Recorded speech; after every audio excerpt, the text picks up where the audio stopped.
You know, when you take strong positions, people have different ideas, and sometimes they show up on your doorstep and try to block the entrance to the building.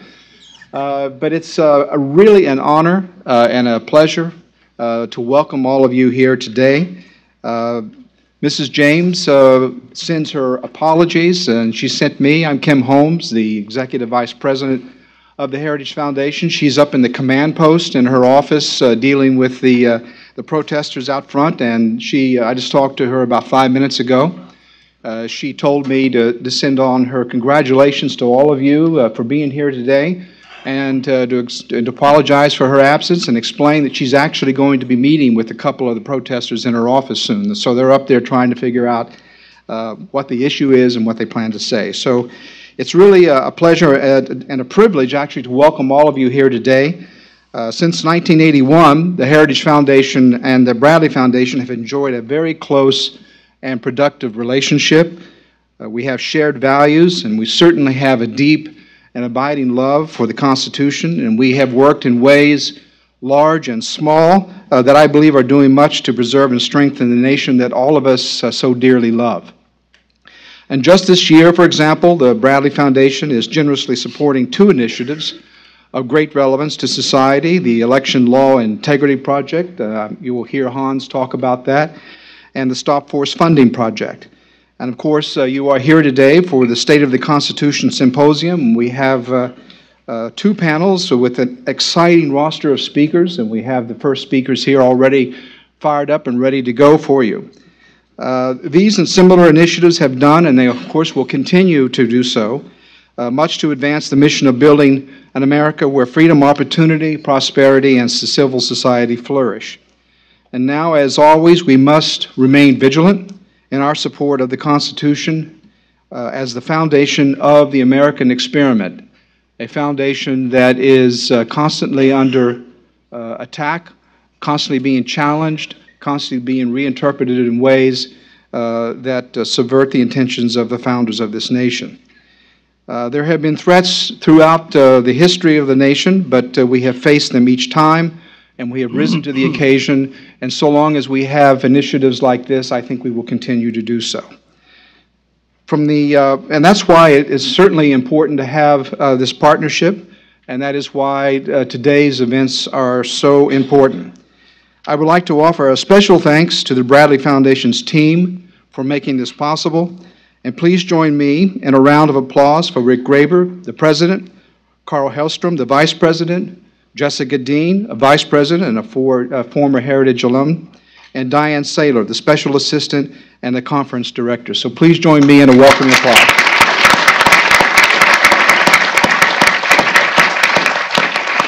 And now I ask Ed Fullner to come up and say a few words. Thank you.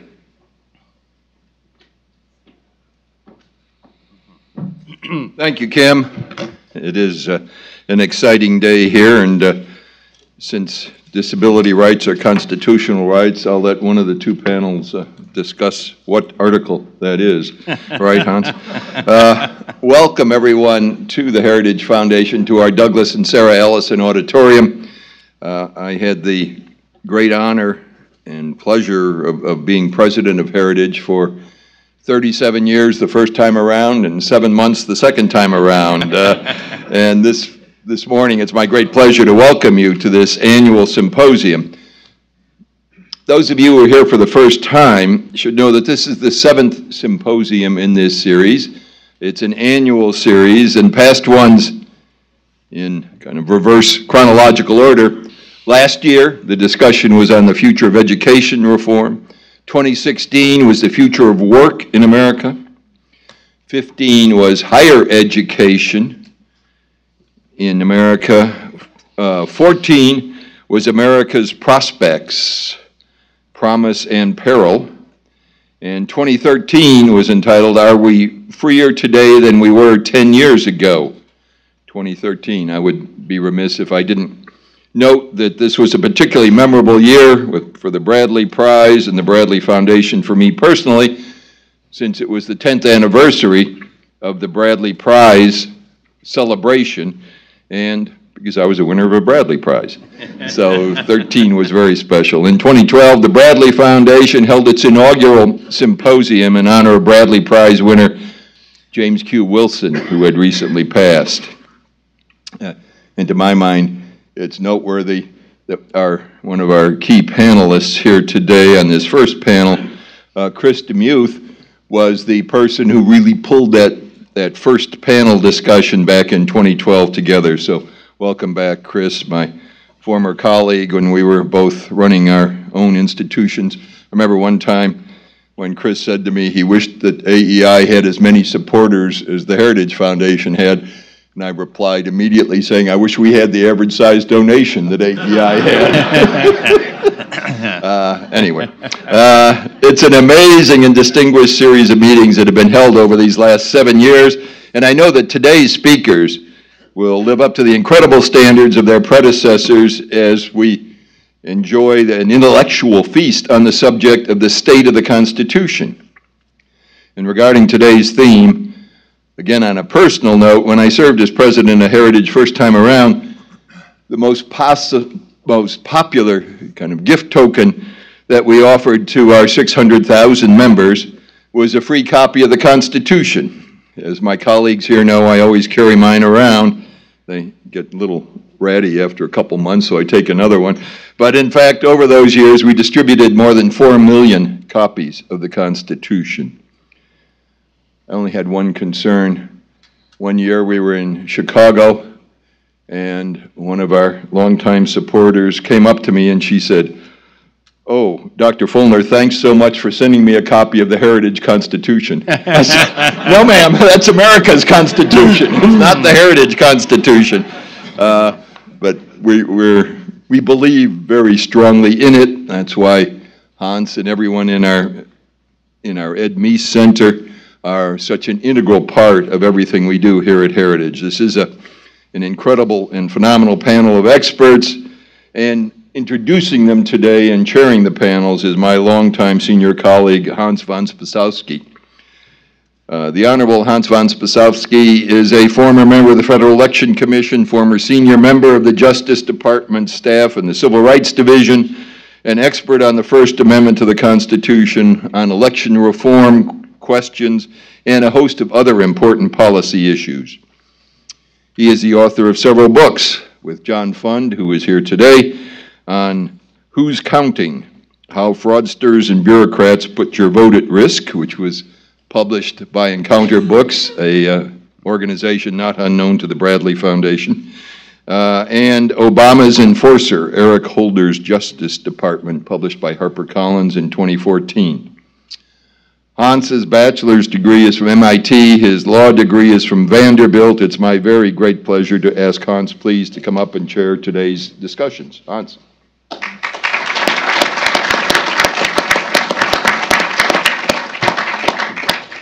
Well, welcome to Heritage Foundation.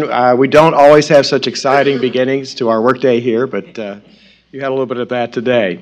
The symposium is about the state of the Constitution, and I think we should all remember that it was 231 years ago, September 17, 1787, that 39 very brave men signed a new charter organizing the government of a unique nation. I think the Constitution, and I think all of you would agree, is the greatest political document for freedom ever written.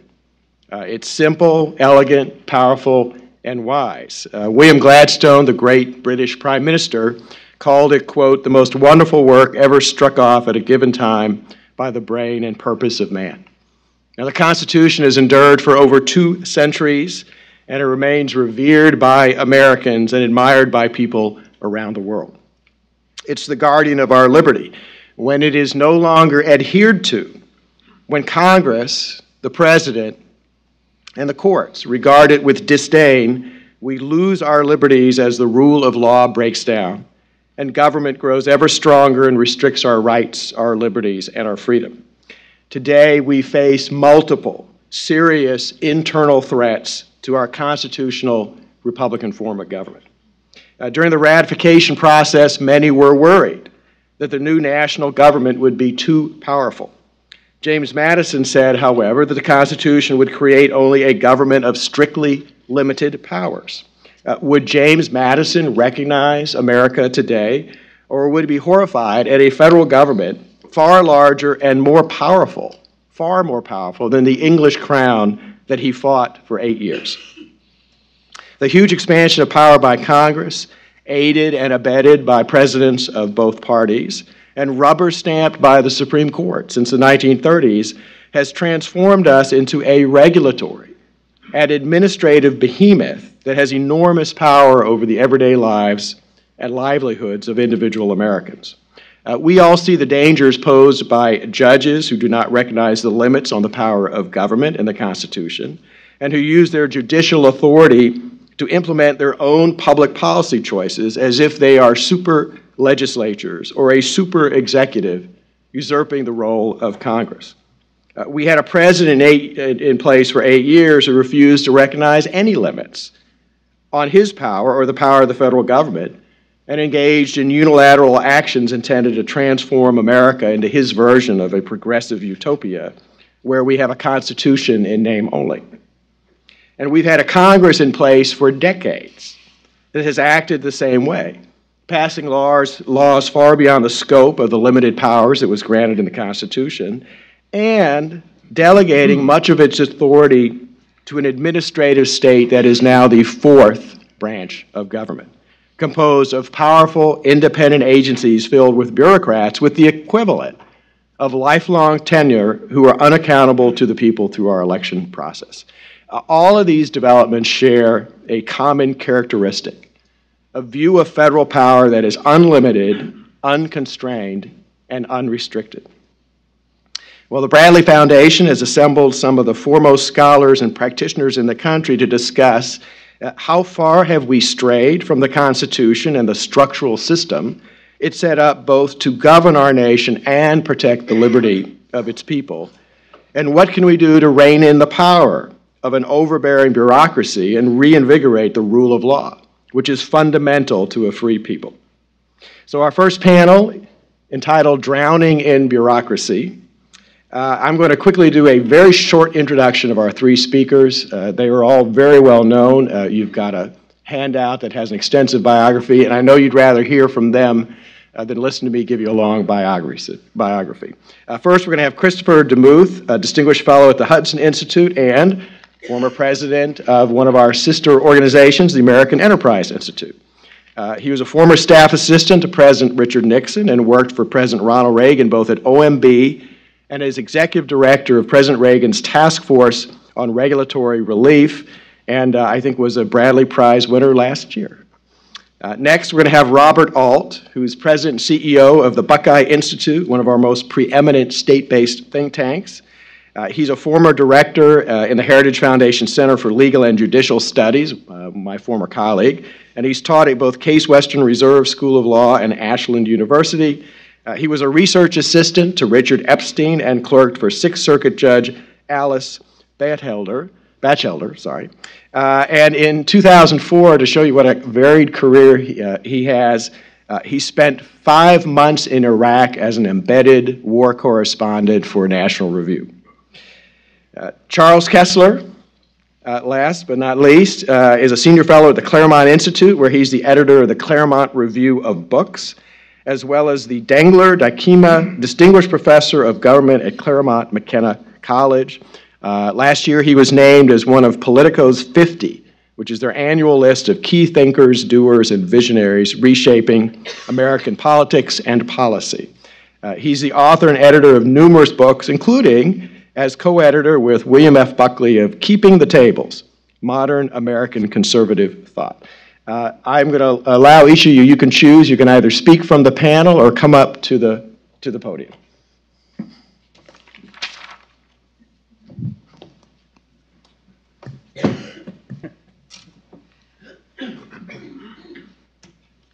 The subject this morning is the administrative state, and I think most people understand what that means, but let me make it clear that I don't think we're going to be talking about government administration, the problems of administering an agency, nor are we going to be decrying the fact that there's too much administration in the state these days. The administrative state is a constitutional pejorative. We use it to describe something we do not like, and that is the migration over time of Congress's lawmaking responsibilities to the executive branch, where regulatory agencies, administrative agencies, the White House itself, that are charged by the Constitution with enforcing the laws, are in fact making the laws, combining law enforcement with lawmaking, an affront to the order that the framers thought was being created, that they were created, and one that has led to many proposals for constitutional restoration in recent years. The point that I want to make is that the administrative state, with more and more power vested in the executive branch, is not the creation of the executive branch. It is the creation of the United States Congress. It is not a matter of executive seizure of powers, but of congressional vesting of powers, handing off of powers to another constitutional branch. One could have been forgiven for not seeing that during the Obama years.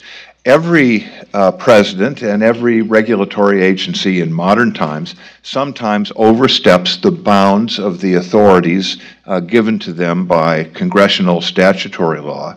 But President Obama and his regulatory agencies made it an open and notorious practice, a matter of routine, something that affected many of the biggest decisions of President Obama's second term, so that many of us thought during his second term that we might be evolving seriously in the direction of a government by presidential decree.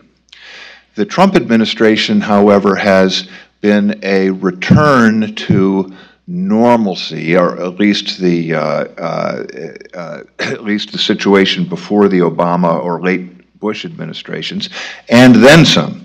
Not only has the Trump administration withdrawn most of the Obama administration's most brazen extra statutory ventures, such as the Clean Power Plan, but in two critical cases, President Obama's Deferred Action for Childhood Arrivals decree and his expenditure of billions of dollars on Obamacare cost-sharing expenditures without any congressional appropriations whatsoever. In these two cases, he has withdrawn them and sent them back to Congress.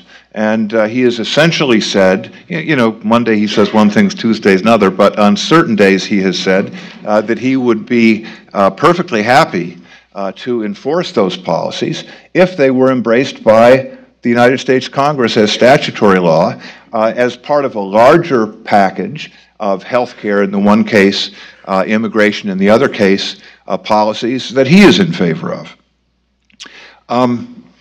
I'd like to take a little step back and then get to the point that President Trump has brought us to.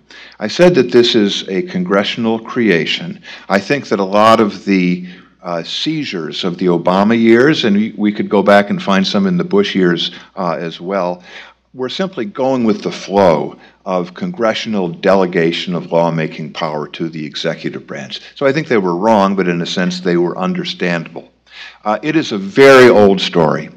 We often talk of the progressive era, the late 19th and early 20th century, as being guided by Woodrow Wilson progressivism, with some borrowings from Hegel and Max Weber in Germany, of this conceit that government could be apolitical, expert, neutral, and it should be done by administration in substitution for the parochial, ignorant views of people in an elected legislature.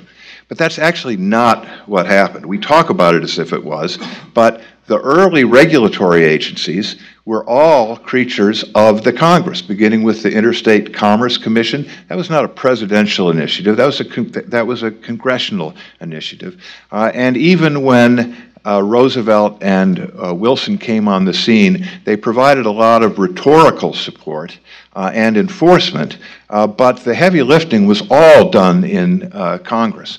And these agencies were not expert, neutral, apolitical bodies.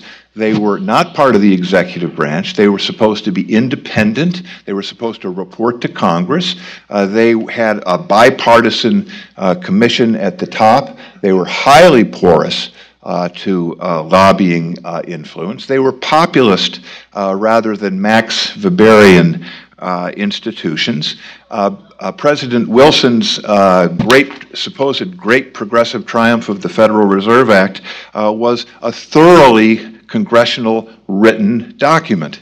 It was not neutral expertise. It had written-in rules for banks. It had written-in rules for regional interests in different congressional districts around the country. When the New Deal came along, the many new regulatory agencies were very much the proposals of the executive branch, President FDR and his New Dealers, but they simply borrowed the progressive era template for these independent agencies reporting to Congress. When we got to the next phase of regulatory growth in the 1970s, the health, safety, and environmental regulatory agencies, EPA, NHTSA, OSHA, EEOC, CSPC, and many, many more, they were all works of Congress. Presidential involvement in the creation of these institutions was quite incidental, and these were a dramatic departure. These were not the New Deal and progressive agencies adjudicated specific issues. They would decide whether a trucking company could carry shoes from Lowell, Massachusetts to Fort Wayne, Indiana. The answer would usually be no, but they were very narrow decisions. The new agencies acted through rulemaking, where they could order the installation of pollution control gear, safety gear. Their decisions made through informal rulemaking, a legislative type activity, could have effects of hundreds of billions of dollars throughout large economic sectors. This is where a highly discretionary, highly powerful executive branch, which was exercising de facto lawmaking power, came into being. The congressional delegation of lawmaking that began in the early 1970s is increasingly seen as part of broader constitutional abdications during this same period from the early 70s to today, involving the abandonment of fiscal discipline, failing to make appropriations, moving much spending to automatic entitlements, even in recent years giving the executive branch power over taxation and borrowing. Some people like it. Progressive law professors write journal articles extolling the superiority of executive branch policymaking, but it has also led to a powerful counter-movement. There is a judicial side of it, represented by Philip Hamburger, who received one of the Bradley Prizes last year, criticizing the constitutionality of the executive state. Naomi Rao, who is President Trump's head of essentially his deregulation czarina at the White House, has contributed distinguished academic work to the subject of the constitutional authority of Congress to delegate to the executive branch and calling for stricter standards in that regard. It has also led to a robust congressional reform movement. The Federalist Society, another Bradley laureate, has an Article I initiative to reform. They've done a lot to reform Article 3 and Article 2. Now they want to take on Article 1. The R Street Institute, a spunky, very good young think tank, has a congressional reform movement. This movement wants to resurrect Congress as a constitutional lawmaking body. through such devices as the so-called REINS Act, which would subject major executive branch regulations to would say that they could not go into effect until they were approved by both houses of Congress, beefed up professional staffs, the creation of new offices on regulatory and scientific affairs in Congress on the model of the Congressional Budget Office, not too popular at Heritage, I might guess, a revival of the committee hierarchies where the substantive authorizing committees with powerful chairmen rather than a small group of party leaders has real power throughout the Congress to make law. Substantial revival, maybe to the point of abolition, of the Senate filibuster, hold other supermajority rules that empower small minorities. It's something of a movement, but the striking thing about it is this: Congress itself does not seem to be part of it. Congress does not seem to be interested in reviving its constitutional powers. Most members seem to be content with things as they are. Senator Mike Lee has a terrific congressional reform program. I think he's got maybe 3 or 4 other senators that are interested in it. The others are not. Similarly, in the House, it's a very, very vanishingly small number of people that care about constitutional reform. The fact is that lawmaking and budgeting are hard work. It's very difficult. You have to compromise. Nobody wants to compromise. If you're going to pass a law, you have to fashion compromise. You have to make difficult decisions that are hard to explain. It's much better to throw political hot potatoes to the executive branch and then stand back and either criticize or applaud what the executive branch does and adopt a new business model to getting reelected, which is to lobby the executive branch as a sort of official lobbyist with badge, and to try to get the executive branch to do what you want. They get to spend more personal time on talk shows, social media.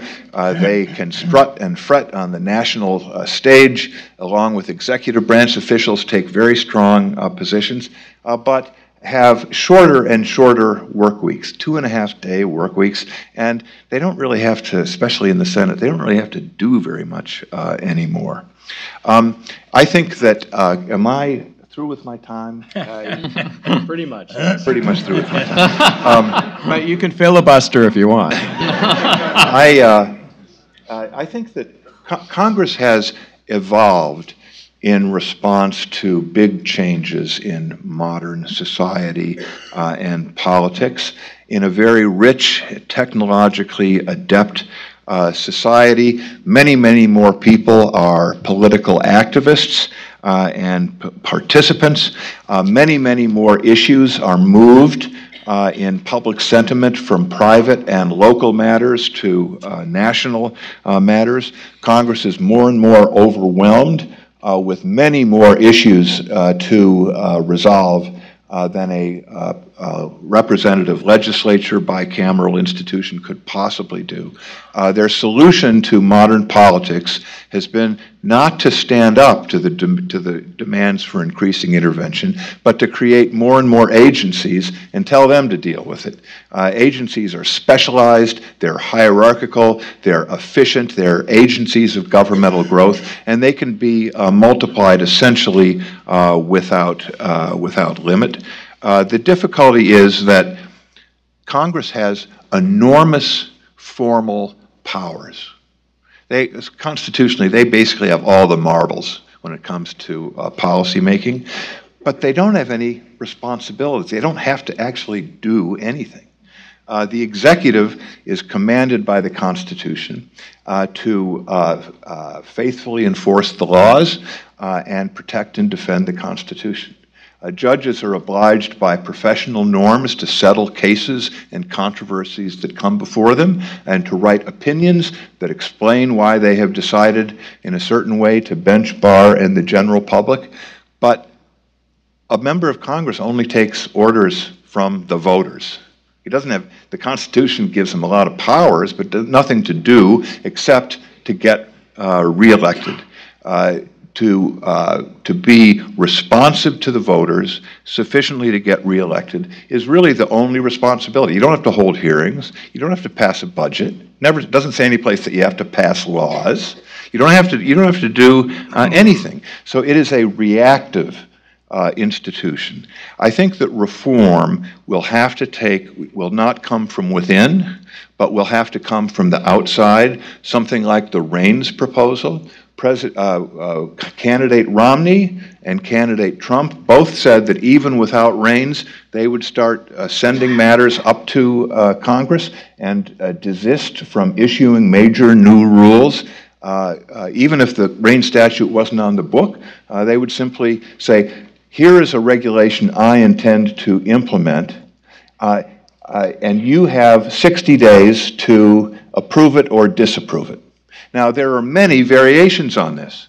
When the president comes to issue the new EPA substitute for the Clean Power Plan, eventually they're going to have to say something about global warming.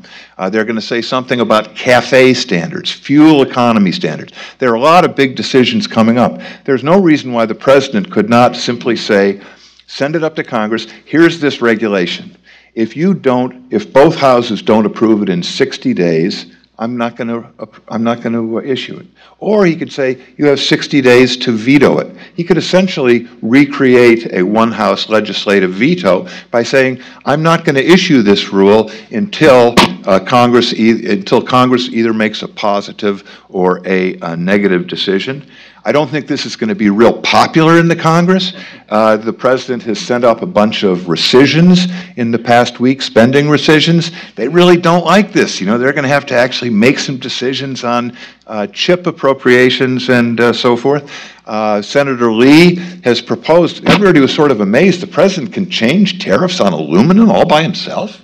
Well, you look at the law, yeah, the president can do that. So Mike Lee says, okay, here's a law that says the president can't change individual tariffs without approval from Congress. And everybody in Congress who'd been complaining about this usurpation and why is Trump doing this? He's going to start a trade war. So Mike Lee says, okay, let's decide this for ourselves. Everybody says, well, I don't know about that. So I think if the president takes this advice, it's going to be difficult. The first steps in a self-improvement plan is rarely easy or fun.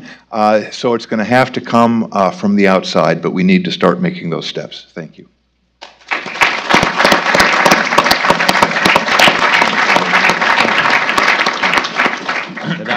Now, Robert Alt. And Robert did want me to tell y'all that, no, he was not the founder of the alt-right movement. But I do get a nickel every time you say it. I'd like to begin by thanking the Bradley Foundation for holding this colloquia and inviting me to speak on this important topic, the Heritage Foundation for providing this wonderful venue, and the protesters for making me feel so much at home. I was listening to some of their chants on the way in, and they're very concerned about the Constitution and rights, and it struck me that they'd clearly come to the right place. They must have been concerned, in fact, about the usurpations of civil liberties that are affected by the behemoth that is the administrative state. So they've come to the right place. And it inspired me to go back and start at the beginning, talk about the constitutional foundations and what it is that our order is supposed to do, where we've gotten off track, and where there might actually be hope for some reform. So in Federalist 47, James Madison observed that the accumulation of all powers, legislative, executive, and judiciary, in the same hands, whether of one, a few, or many, may justly be pronounced the very definition of tyranny. To protect against this risk, the founders drafted a constitution that divided powers, granting to Congress enumerated legislative power, to the president the executive power, and to the courts the judicial power. The constitutional system devised by the founders was not built to promote efficiency. It was built to protect liberty. Students familiar with America's constitutional history are then faced with a conundrum provided by the countless acronyms that populate this town. Take, for example, the granddaddy of federal agencies, the FTC, the Federal Trade Commission, founded in 1914. The FTC promulgates regulations which have the force of law to bind individuals, the exercise of legislative power. But the members of the FTC are not elected pursuant to requirements of Article 1, that section of the Constitution which governs Congress, and the regulations do not meet Article 1's requirements of bicameralism and presentment.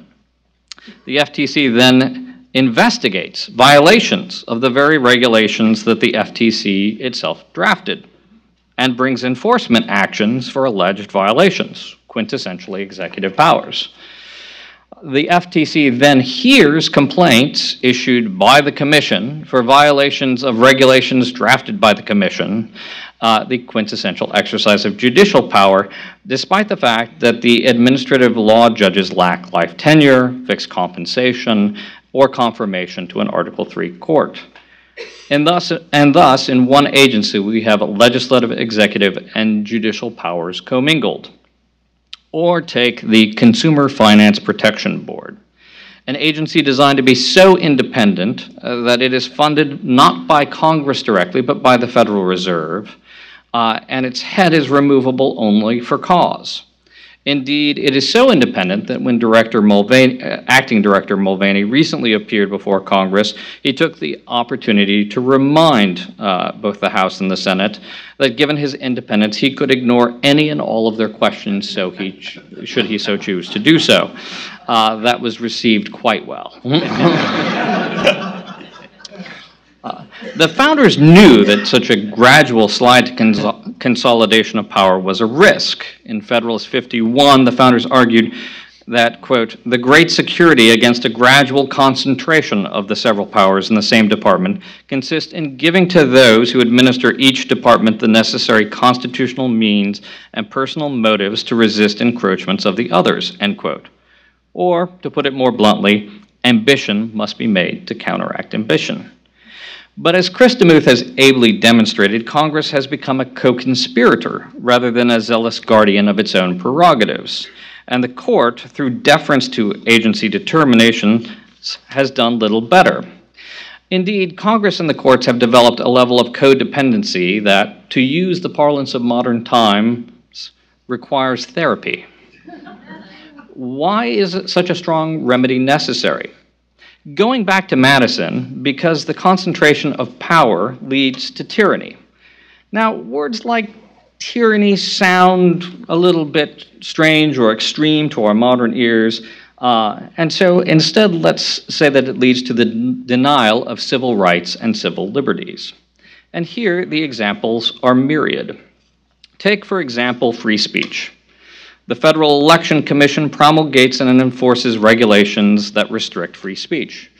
Just last month, in Federal Election Commission versus Jeremy Johnson and John Swallow, a district court struck down the Federal Election Commission's regulation which created liability for an individual who gave advice to another individual accused of making an unlawful contribution, despite the fact that Congress did not authorize the agency to create such aiding and abetting liability. Or let's look at freedom of religion. In Burwell versus Hobby Lobby stores, for example, the mandate that was successfully challenged under the Religious Freedom Restoration Act was a regulation issued by HHS. In each of these cases, the regulations were shielded from the political checks provided by the formal legislative process, that of bicameralism and presentment, by virtue of their being adopted by an agency, through agency rulemaking. Worse still, however, it is not merely that the regulations impaired the rights, but the enforcement of those regulations denied due process. The agencies offer less protections than courts with regard to due process. The defenders of such agency action argue that due process is simply a limit on the courts, the weight of Anglo-American law on the subject to the contrary notwithstanding. They further argue that lesser process is acceptable in the administrative context, despite the fact that fines and penalties are issued in these administrative proceedings, oftentimes mimicking some sort of quasi-criminal prosecution. Even more disturbing with regard to civil rights and civil liberties is the fact that jury rights guaranteed by both the Constitution and existing as a fixture of Anglo-American law are non-existent within the agency context and are available only in the courts. These threats to liberty are exacerbated by the court's subsequent deference to agency interpretations. Under the Chevron doctrine, courts defer to agencies' interpretation of arguably ambiguous statutes, or even worse, under our deference, the courts functionally allow agencies to change the rules of the game midstream by granting deference to ambiguities that agencies find in regulations which they draft. Since I believe that I'm the only representative of a state-focused organization, I should note that the threat administrative law poses to civil rights and civil liberties is not limited to federal law. The states have gotten in on the fun as well. Just remember that one of the big cases before the Supreme Court this term, Masterpiece Cake Shop versus Colorado Civil Rights Commission, which raises issues of anti-discrimination law, religious liberties, and free speech, was originally decided by an administrative law judge in Colorado. After this bleak assessment of the state of constitutional affairs, I offer something one rarely receives in Washington, let alone from a lawyer: hope.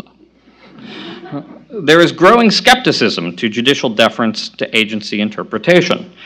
I say this standing on the same stage where Judge Carlos Bea of the United States Court of Appeals for the Ninth Circuit in 2015 delivered the Joseph Story Distinguished Lecture, in which he offered this modest proposal: let's junk Chevron.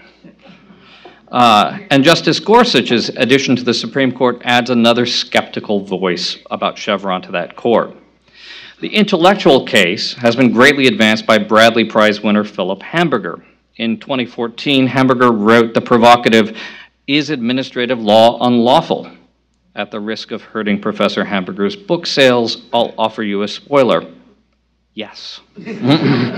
But Hamburger's interest in this topic was not merely academic, and I say that noting that by saying merely, I recognize I've offended every PhD in the room.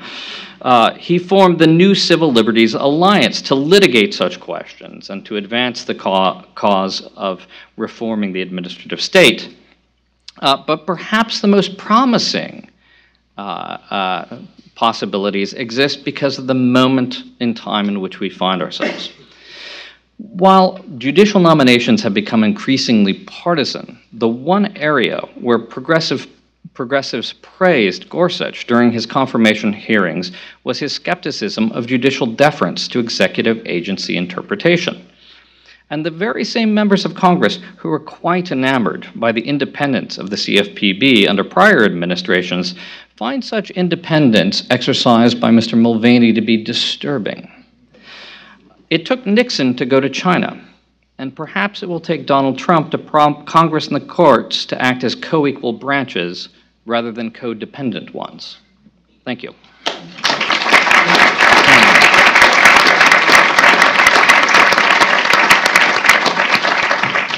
Good.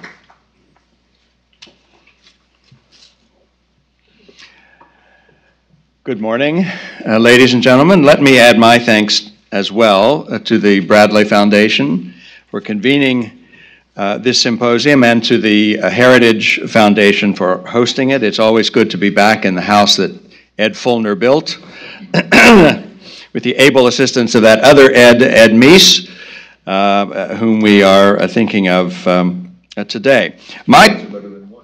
Two Eds are better than one.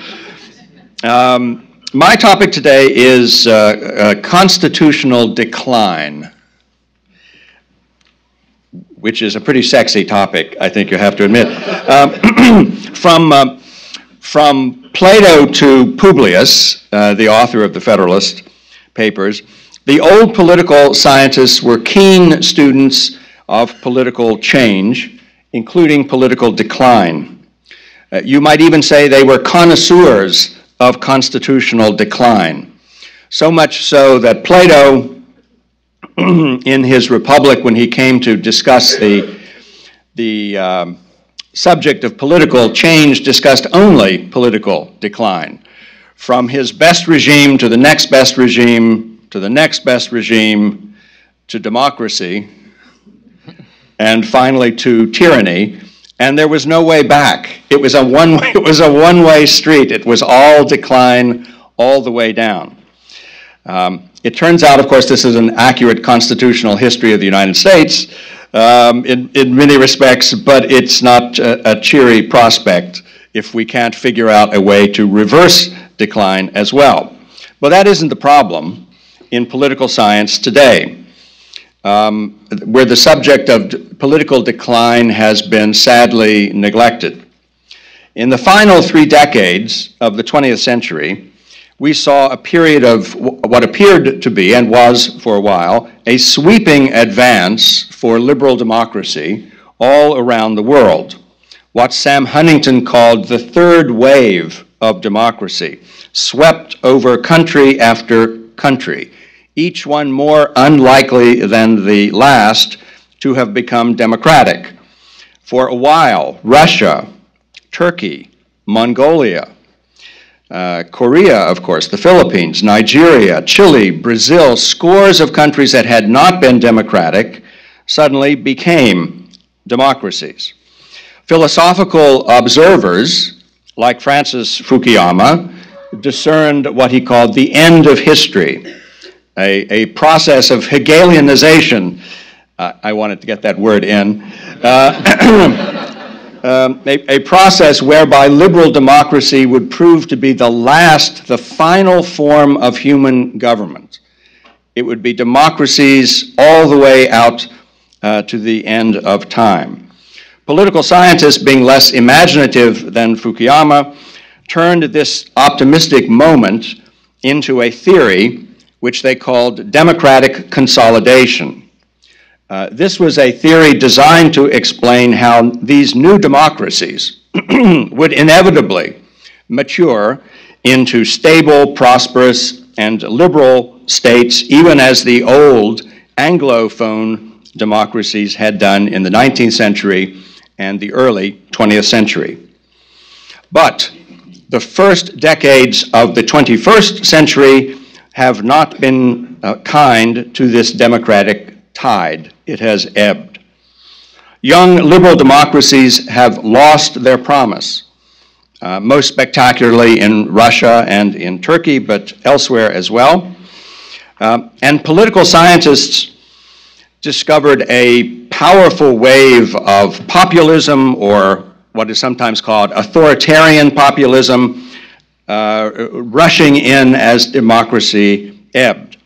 A young Harvard political scientist writes now of what he calls democratic deconsolidation, of formerly solid regimes slipping gradually away, as in Hungary and Poland and the Philippines. And it isn't only at Harvard that alarm is raised over developments among quite mature free governments.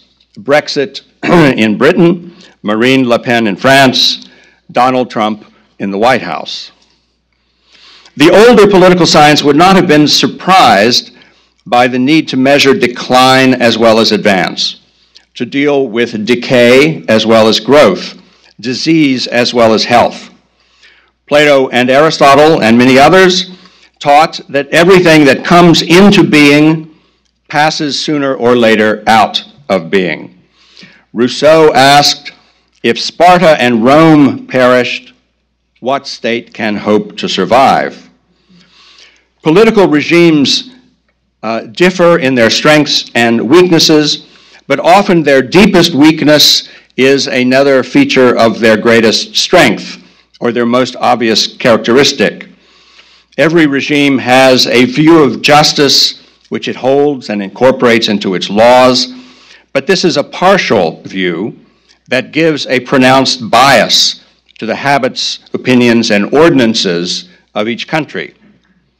A great legislator's or statesman's task was thought to be, in part at least, to correct his society's bias, to make more complete its partial view of justice, thus to stabilize its politics and make its regime more enduring because less partisan.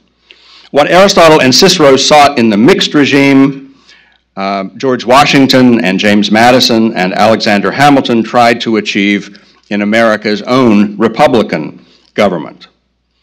Now, there are many signs today. The intense polarization of our politics is only the most obvious one, that in the United States, we live in an age of constitutional decline. An era when we need, I think, to begin to look to the health of the Constitution itself. I think we are in an era when we cannot simply presume that the Constitution will keep our politics just and moderate. We have to make political efforts to rescue the Constitution itself from a century of criticism, decay, and transformation. In the magazine that I edit, the Claremont Review, we have described our current political life as a cold civil war. A cold civil war is better than a hot or shooting civil war, but it is not a good situation for a country to be in.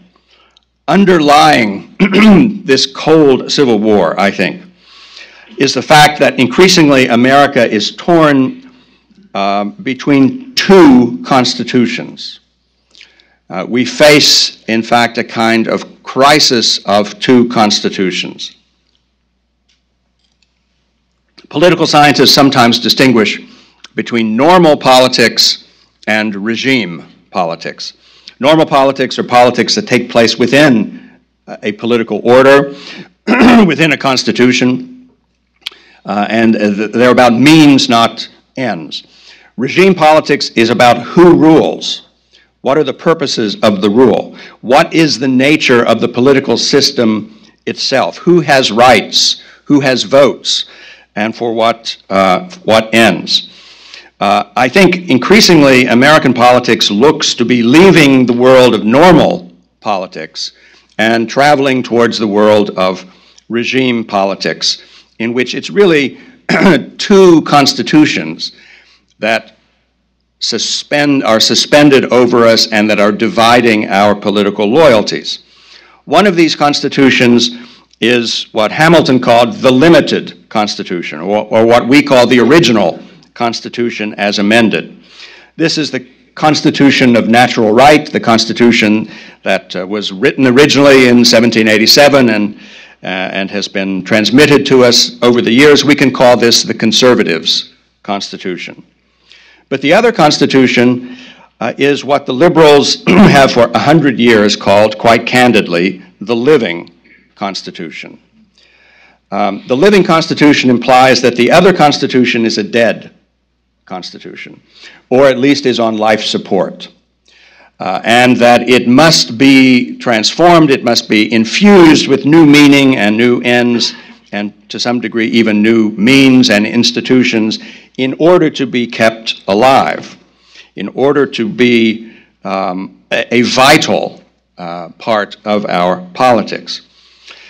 We hear about the living Constitution, of course, every time there's a Supreme Court vacancy, because the question of judicial philosophy comes up, and the question is, they bring a liberal justice in and they ask him, do you believe in the living Constitution? And of course, he says, no, I don't believe in the living Constitution, or if I do believe in it, I believe in it only as a way of reading the original Constitution. It's a guidebook to the original Constitution.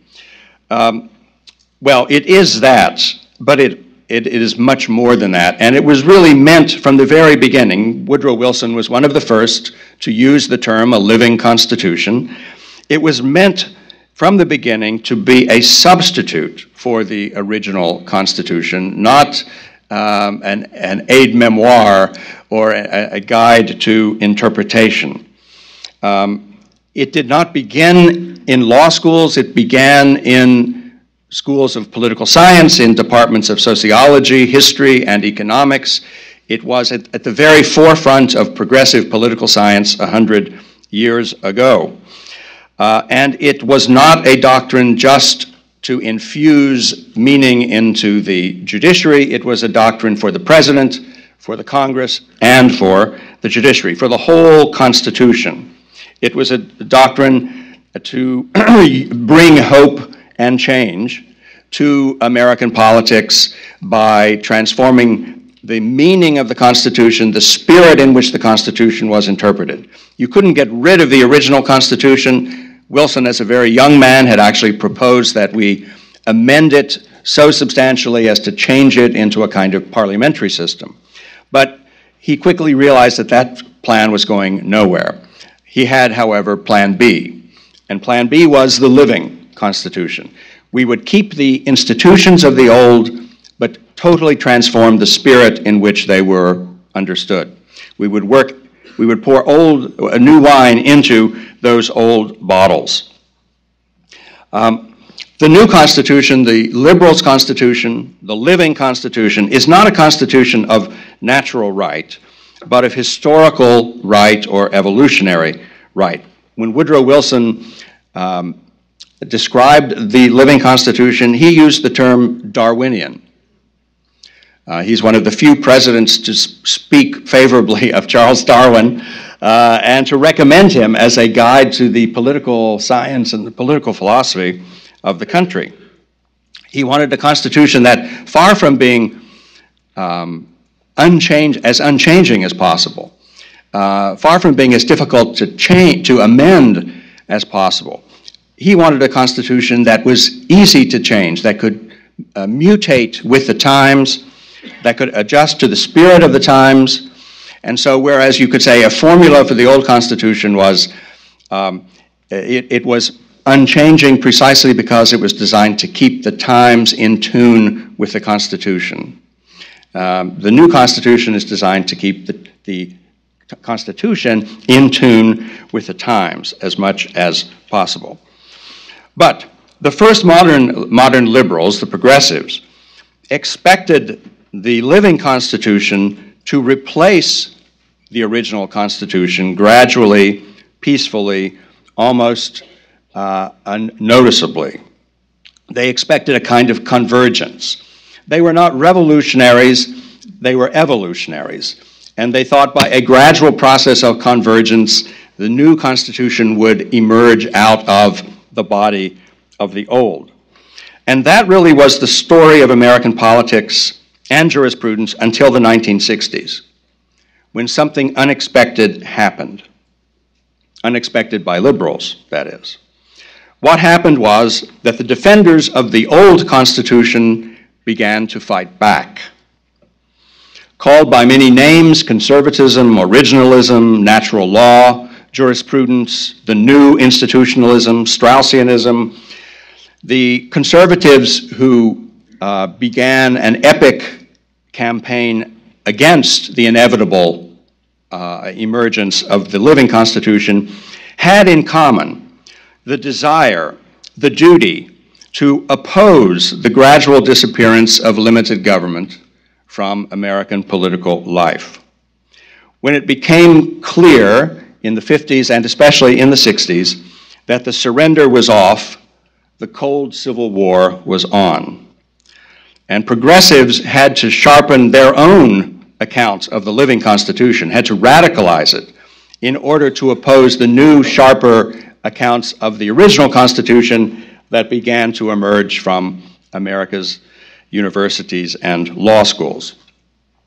So if one looks quickly today at American politics, I think you see a nation torn between the two constitutions, in effect. Hence, we are two countries, or potentially two countries. There is a liberal doctrine of rights, which traces individual rights to different groups or to different stages of civilizational advance. That was present already 100 years ago in progressivism. It's still present now in affirmative action law and in other large stretches of the law. And you have an individual account of rights in the conservative Constitution, which seeks to cabin these group rights and to empty them of meaning. There's a liberal First Amendment, and there is a conservative First Amendment. Liberals are very interested now in making free speech equal speech. That is, to making sure that you don't get more than your share of free speech. And that means things like in campaign contributions, Citizens United. I don't need to hit every item of that agenda, but it is a very vital and active agenda in the law journals as well as in the courts. As you know, there is a big difference between conservative freedom of religion and what is increasingly the liberals' desired freedom from religion. We know that there's one big difference between the two constitutions. The liberals has no Second Amendment. And as Chris Demuth and Rob Alt were saying, increasingly there is a liberal constitution in which the branches of government are designed to be coordinated, to reinforce one another, not to be separated and to have their power limited. We have a Congress increasingly unable to legislate. We have an increasingly powerful and centralized government and an increasingly illegitimate one at the same time. How is it possible to resolve this cold civil war without turning it into something much worse? Well, I think there are really only 5 possible paths forward. One is to change the subject.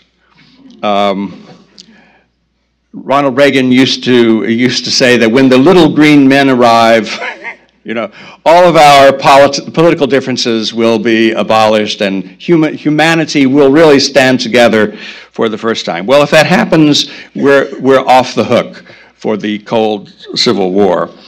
If we can't change the subject, we could change our minds. That is, a second possibility is persuasion. Perhaps one side will persuade a majority of the electorate to embrace its constitution, and one side will win. Republicans have for many generations now longed for a realigning election which would turn Republican conservatism into the majority party and the majority faith of the country. That is certainly still possible, although it looks, I think, still unlikely. However, if we won't change our minds and we can't change the subject, then I think there are only 3 other possible ways out of the cold Civil War. One, of course, is a reinvigorated federalism. One of the reasons why we had federalism in the Constitution in the first place was because the states had many disagreements about their interests and about what, indeed, to some degree, was right or wrong.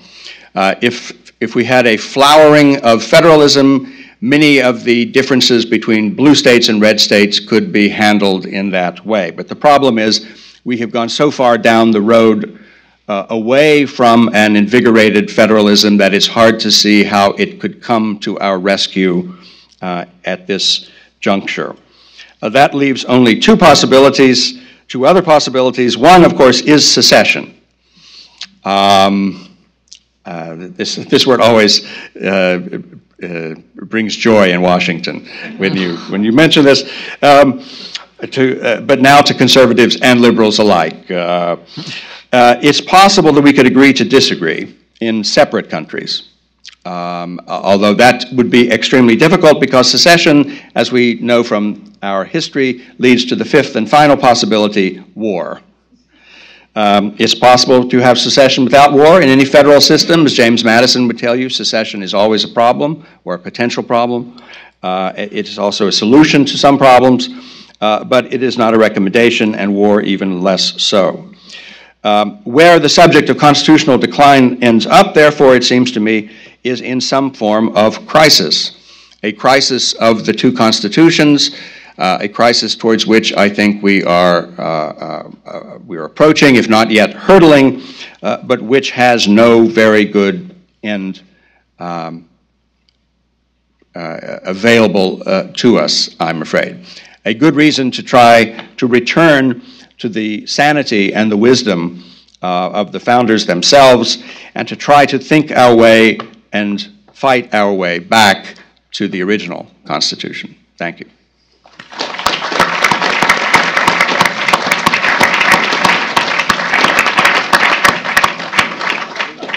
All right, well, on that optimistic note, we do have time for some questions. I'm going to take the moderator's privilege by asking the first one, if I may, and that is, look, part of this discussion is about the bureaucracy, particularly within administrative agencies, and yet I hardly ever hear anyone in Washington talking about civil service reform, and frankly, getting rid of the rules that allow this permanent tenured bureaucracy to sit in Washington, which is basically 99% of the workforce, and perhaps do what, for example, Georgia did back when the governor was Zell Miller, who you all may recall once challenged Chris Matthews to a duel, where they got rid of the rules and made state employees live under the same rules that all of us live under, which is to be at-will employees. And I wonder what you think about that idea of civil service reform. Well, there is a movement for civil service reform. Its manifesto is an article by Philip Howard of Common Cause, of Common Good, early in the Trump administration. It is quite bold. It argues that a good part of the existing civil service system is unconstitutional. I think that it is possible that President Trump will pick up on elements of this reform movement. There's also a little group that meets at the Washington Hoover offices of senior executive service. A kind of a dirty little secret is that the senior members of the bureaucracy would love to see it possible to fire incompetent or abusive or simply absent employees, which is completely impossible today. So there are some genuine practical reform possibilities. The president has not embraced them, but he'd be just the kind of guy to do it at some point in his term. Anybody else? No. All right, we have time for questions, and what I would ask you to do is wait for the microphone to get to you. And if you would, please just identify yourself and please ask a question. Right here in the front. Chris, Ramon Buehler with the Madison Coalition. You talked about an outside force needed to persuade Congress to rein in the administrative state. What is your view of the effort now that has been endorsed by 27 state legislative chambers and a unanimous vote of the RNC with the approval of the White House to persuade Congress to propose a constitutional version of the REINS Act called the Regulation Freedom Amendment? And is the idea that states might be able to force Congress to propose an amendment without a convention in the way that the Bill of Rights or the 17th Amendment or the presidential term limits were brought about? I think it's a fine idea, and it is completely in keeping with my general view, which is that congressional reform is not going to come from inside the institution. It will come from the outside. Okay. You had a question, right? Right here in the front. Pat English, Bradley Foundation Board. Robert, I wondered if you could address federalism and in the context of trying to avoid Charles Kessler's our fourth and fifth alternative. Certainly, no. I think there's certainly. I guess I should say I share some of Charles's pessimism with regard to. He seemed to be taken aback at that, but as to potential options. But I think if you take a look at where genuine reforms are actually coming from in recent days, it really is from the states, and you do see more of a percolating upward with regard to that. So it's not by accident that I talked about some of the excesses that have permeated the federal system being adopted by the state system. And so one of the things I think you could see is an extrinsic pressure backwards from the states. If you began to see reforms of the of the regulatory state at the state level. And you've seen some proposals to that effect, the equivalent of REINS Acts at the state level, the equivalent of something like the Congressional Review Act, which was authored by Congressman McIntosh and by Todd Gaziano, who's here, at state level. So you see some of these things where I could see that actually being an impetus for potential reforms using this sort of laboratory of democracy methodology to try and, again, put pressure back on the feds to actually get their house in order. Cleta. Cleta Mitchell, member of the Bradley Board. This is such a lofty conversation for those of us who are engaged an awful lot of the time in political warfare. So I'm glad to be with these high-minded sort of discussions. But I want to turn back to something that Chris talked about Congress.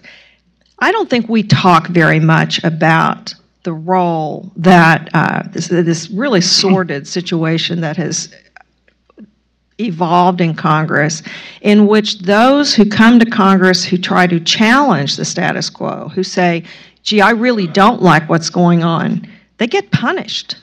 They don't, money that should flow to help their reelection is literally cut off by the leaders, so that all of the people that we would look to as people that we admire, and why aren't they doing more and all, they are punished, and there are internal systems in place to keep anyone from stepping out of the prescribed sphere of just keeping your head down and doing what the leadership tells you. I mean, there are, I think that the loss of the ability of the representative branch of government to function is the biggest threat to our democracy. And I think that we as conservatives need to be about the business of exposing and doing something about whatever we can do to deal with the fact that they are, the real debate doesn't happen. Someone did General Meese, I think, and I work on a project every week, and someone did an analysis of all the votes taken in the Senate this year, and that the Senate has actually voted on one amendment. One. So here's my question. How can we, those of you who are great thinkers, how can you do more to expose the reality of what's really going on in Congress? How can we bring more pressure to bear on the Congress and congressional leaders to actually restore the Article I powers of, which I think are basically being eliminated for all the reasons you've talked about? I share the views that preceded your question entirely, and I would like to see. I can't give you a kind of a fantastic answer, something that you haven't thought of, but we have a big institutional presence of think tanks in Washington, which we didn't have in the past, and I would like to see them shift to this problem of Congress massively and make the institutional reform of Congress a central matter. As I said, the Federalist Society, R Street Institute, they're starting, but these are just little sprouts coming up through the concrete. But there are some great ideas. At the Federalist Society, for example, we're going to start a Congress Anonymous blog where people can actually post,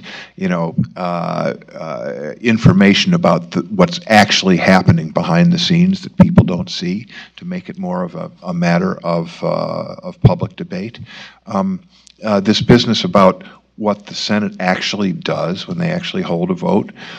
One of the reasons that I'm emphasizing this idea of the president taking some hot potatoes and sending them back and saying, here's what I propose to do, veto it, or I will only do it if you say to go ahead. It's to force people in Congress to actually start voting again. And there are flaws in my proposal. There's a lot to debate, but I'd just like to have many more electoral, people that have been elected by the people have to stand up and vote yay or nay, and just kind of get used to that practice again. Go ahead. Yeah, I would say too, there have been very bad periods in American politics and in American government fairly recently, if you think of the 1970s. The example of Ronald Reagan, the example of Rudy Giuliani in New York showed that it was possible to reform these systems that seemed to be on their last legs and that seemed to be running downhill. It was the conservative movement in its healthy prime in the 1970s, in a sense, and the 1980s, which provided the intellectual firepower for most of the reforms that Giuliani and Reagan carried out. The reality that's emerging in our politics and dominating our politics today of populism is, in some sense, a version of that conservative movement. But it's not the same. It's not the old conservative movement. And it's not clear whether populism is a form of political health or it will contribute to political decay. I think that's the great question, in a way, that dominates our politics right now. I look at it as a hopeful sign. I think the Tea Party was an extremely hopeful development. But let's face it, the Tea Party's importunings basically fell on deaf ears in the Republican Party and to some extent even in the conservative establishment. And so the great question for our politics is, I'm not as pessimistic as Rob thinks I am, maybe, but it seems to me that what has to happen is that this populist movement that Trump has helped to begin has to take a constitutionalist turn, because the only way the people can really get control of their government back again is to re-energize the constitutional system. They have to recover that. This has to be a populism that is pro-constitution and pro-law. It is, so far. I mean, that's what the remarkable thing about the Tea Party, despite what the left and the scholars have written about it ever since, is that it was a thoroughly pro-constitutional movement. And so that is, in some ways, the greatest sign of encouragement, I think, on the political horizon, that the people themselves seem to recognize that there's something fundamentally wrong with their government. And they want to fix it, they want to return it to health, but the problem is how. And that is, it's the how question that is really plaguing our politics right now. All right, if I can Robert, jump in with just one additional comment to that. I think that a big issue that Cleta is pointing to is how the current system results in a lack of political accountability, functionally, in terms of how government operates. And one of the things that I think is useful to understand with regard to administrative law, that this is not by accident, but by design. To quote the political philosopher Tim McGraw, you don't have to dig very far to get dirt on the progressives on this particular issue. The design, in fact, was to make sure that the right people were making the decisions. And I say right people in the worst sense of the term. I mean, they did so to exclude minorities. They did so to exclude those who had different views. It was an attempt to assure that the right elites were making the political decisions and were insulated from political checks which might be exercised against them. To that end, I think some of the things that actually were discussed here again provide some hope, which is to say, if you take a look at some of the excesses of the Obama administration in terms of acting alone outside congressional action, and the action by this administration to attempt to punt those questions back to Congress, to attempt to actually make them make a decision and be accountable for them. That, I think, is healthy, and that's something, if you talk about sort of the think tanks or others, that should be encouraged to allow the political processes to actually run their course. All right, that's going to have to be the last word. Please give a round of applause to our great panelists.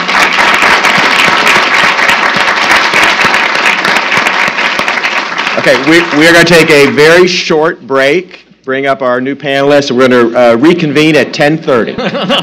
All right, we're closing the doors, so we're going to start.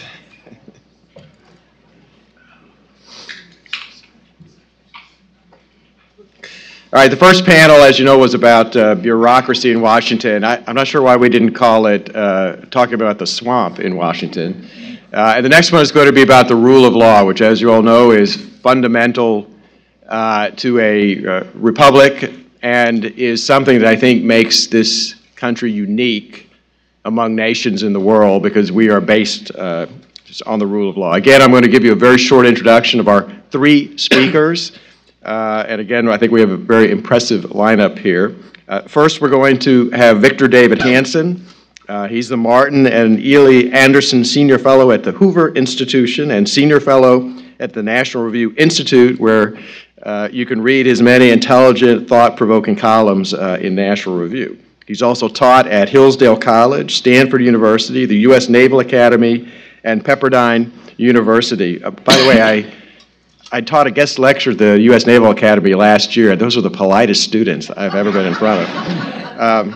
He has won numerous prizes, including the Bradley Prize in 2008, and has written or edited 23 books, including his latest, The Second World Wars. Next is going to be Andy McCarthy, who's a senior fellow at the National Review Institute. He is the former chief assistant U.S. attorney in New York, best known for leading the prosecution of the Blind Sheik and 11 other jihadists for the 1993 bombing of the World Trade Center and a plot to bomb other New York City landmarks. For those of us who are fellow veterans of him at the Department of Justice and read his frequent and very, frankly, outstanding legal analyses, he is known as a prosecutor's prosecutor. And he's author of several books, including Willful Blindness, a memoir of jihad, and Spring Fever, the illusion of Islamic democracy. Finally, we will have J. Christian Adams, President and General Counsel of the Public Interest Legal Foundation, which is dedicated to improving election integrity across the nation. He previously served as a trial attorney at the U.S. Justice Department. Who was it that hired you, Christian? You.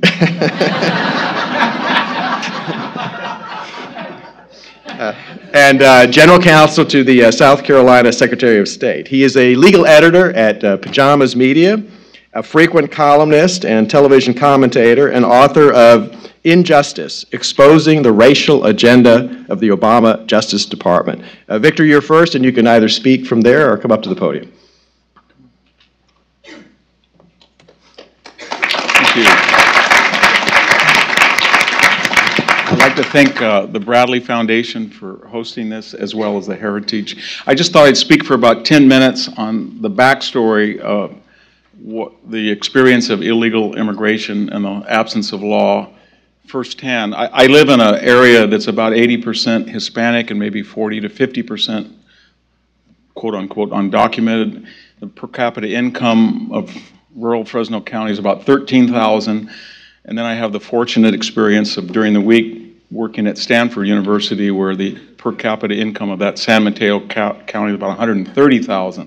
So it's, economically, it's going from the pre-modern to the postmodern world. And I must say, after 15 years of this, I'm like a cartoon character. My head's exploding. I write for the Chicago Tribune as well, and I noticed about 8 years ago I was told I could not use the word illegal alien. 3 years later, I was using illegal immigrant, and then it had to be undocumented immigrant. And then they said, let's get rid of the undocumented and just say immigrant. And now I notice there's migrant, so you have the Latin prefix X or in, out, as if it's an organic process that just came on its own. At the same time, you get this sort of elite attitude. 2 weeks ago, I was in town and a guy backed out and hit my car. It happens a lot. And we call it the 3 no's: no license, no registration, no insurance. He had a lot more damage than I did. In my broken Spanish and his broken English, he pointed out that the cops would waste 3 hours of my time, and my time was more valuable, he said, than his time, and if I gave him $100, he'd leave. And so I gave him $150, happy that he had 2,000 or 3,000, I only had a couple hundred. So what I'd like to do is just walk through why we have illegal immigration, and we use the Latin phrase cui bono, who does it benefit? About 6 entities, and then I'll give you just my backstory. It benefits the Mexican government. They get about $30 billion, in remittances, and the Central American governments get about 25. If you do the math and you still believe that archaic figure of 11 million undocumented, illegal, whatever term we use, it works out to $300 or $400 a month. My experience is when I go shopping at the Walmart in rural Fresno County, I've started to notice over the last 10 years that the number of EBT cards, electric bank transfer cards, has increased, and I study the amount of funds, and then my next stop is always the cleaners, which is next door to the Western Union office. So I go into the Western Union office, talk to people, and it's almost the same amount of money each week goes to Mexico, and if you do the math, it works out to the 30 million that the people were using to subsidize food. So in a very strange way, we are subsidizing these remittances, and yet I don't hear anybody talking about it. Donald Trump talks a lot about a wall, but if he would slap a 10% tax on the Salma office of Western Union, I think he would get about $50 per person per week, and he could build his, times 11 million. It would, but that's a very different view of what you read. Another entity that benefits from illegal immigration, obviously, are employers. And as a farmer, you would say ag, but ag is about 20%. Now it's meat packing, manufacturing, especially construction, landscaping, and the biggest percentage are employed by hospitality, hotels and restaurants. And the way it kind of works is that the employer doesn't just get good labor, he gets some of the best labor in the world. But the people who are coming now are not from Laredo or Sonora as they had in the past, or near the border with a high school education. They're many times indigenous people. And so where the employer thinks that this is a wonderful buy from a young man 18 to 40, these were considered entry-level jobs. But when an entry-level job is a permanent job, people get hurt, they do not learn English, they don't get an education, and then their children, whom I taught at Cal State Fresno for 22 years, get embittered, and they point to their father and they say, he worked 25 years on a ladder or in a meat, he has a bad arm and it wasn't fair, and so they get not the contrast between Oaxaca and a wonderful America, but they see their parents' odyssey and they don't think it worked out, and they get embittered, and they're not willing as Americans to do the same type of job that their parents did. So it's sort of a Russian roulette, and the answer the employer has is bring me more people from Oaxaca so we can recycle them through this process and have the state subsidize the health care cost, etc. And then the next generation, we don't find that they work like their parents, so we'll get another generation. And it's an endless cycle. And you can see it firsthand. A third beneficiary is what I'd call the ethnic industry. And these are, what we're happening is we're going through a process of, I call reverse assimilation. My favorite is Kevin De Leon, he's in the California State Senate, former speaker. I always follow him as Kevin Leon. And then suddenly about 10 years ago, he added the de and added an acute accent on his O, and he became Kevin De Leon. And this process is very common in California. And because I see the camera, I want to be very careful what I say, because I have members of my own family, Hispanic, that are part of this process. But essentially, people reinvent themselves. If they're a quarter, half Hispanic, Hispanicized, George becomes Jorge, an accent mark is added, sometimes a day, and then they become a spokesman for the collective poverty or aspirations of illegal immigrants. It's very dishonest, I think, and yet they're embedded, or they're invested in this system. So besides the Mexican government, we have an ethnic lobby, and then there's the Democratic Party. It was about 10 years ago, I know, that at my local poll, we don't have driver's license for ID, and I started to go in, I started to see 4 legs and 6 legs instead of 2 legs inside the voting booth. And I would say, well, this is illegal, or you're not supposed to put Obama stickers on this, or you're not asking for any ID. And then I started talking to local officials who were losing the election on election day, and then stupid Victor would say, well, if I could be sexist, older ladies that are used to have gray hair or blue hair, and old guys, they do absentee ballots, and they'd say, Victor, Victor, Victor, wait till the absentee ballots come in, and they would win by overwhelming margins through absentee ballots, through people of dubious registration. And it was obvious that you could see what was going on. You couldn't do much about it. So those three groups, and there was a Democratic Party, just as California will never, I don't think, again be red, and I think New Mexico and Nevada may not be red, so Arizona is targeted, and the idea is that if you can have people come en masse, illegally, without high school educations, and then you can nurse them on entitlements, then their fealty will be rewarded at the ballot box in perpetuity, or at least two or three generations. And that success, I think, is undeniable. There's another group, and that's the upper middle class. When I was growing up, only aristocrats and wealthy people had what we called help.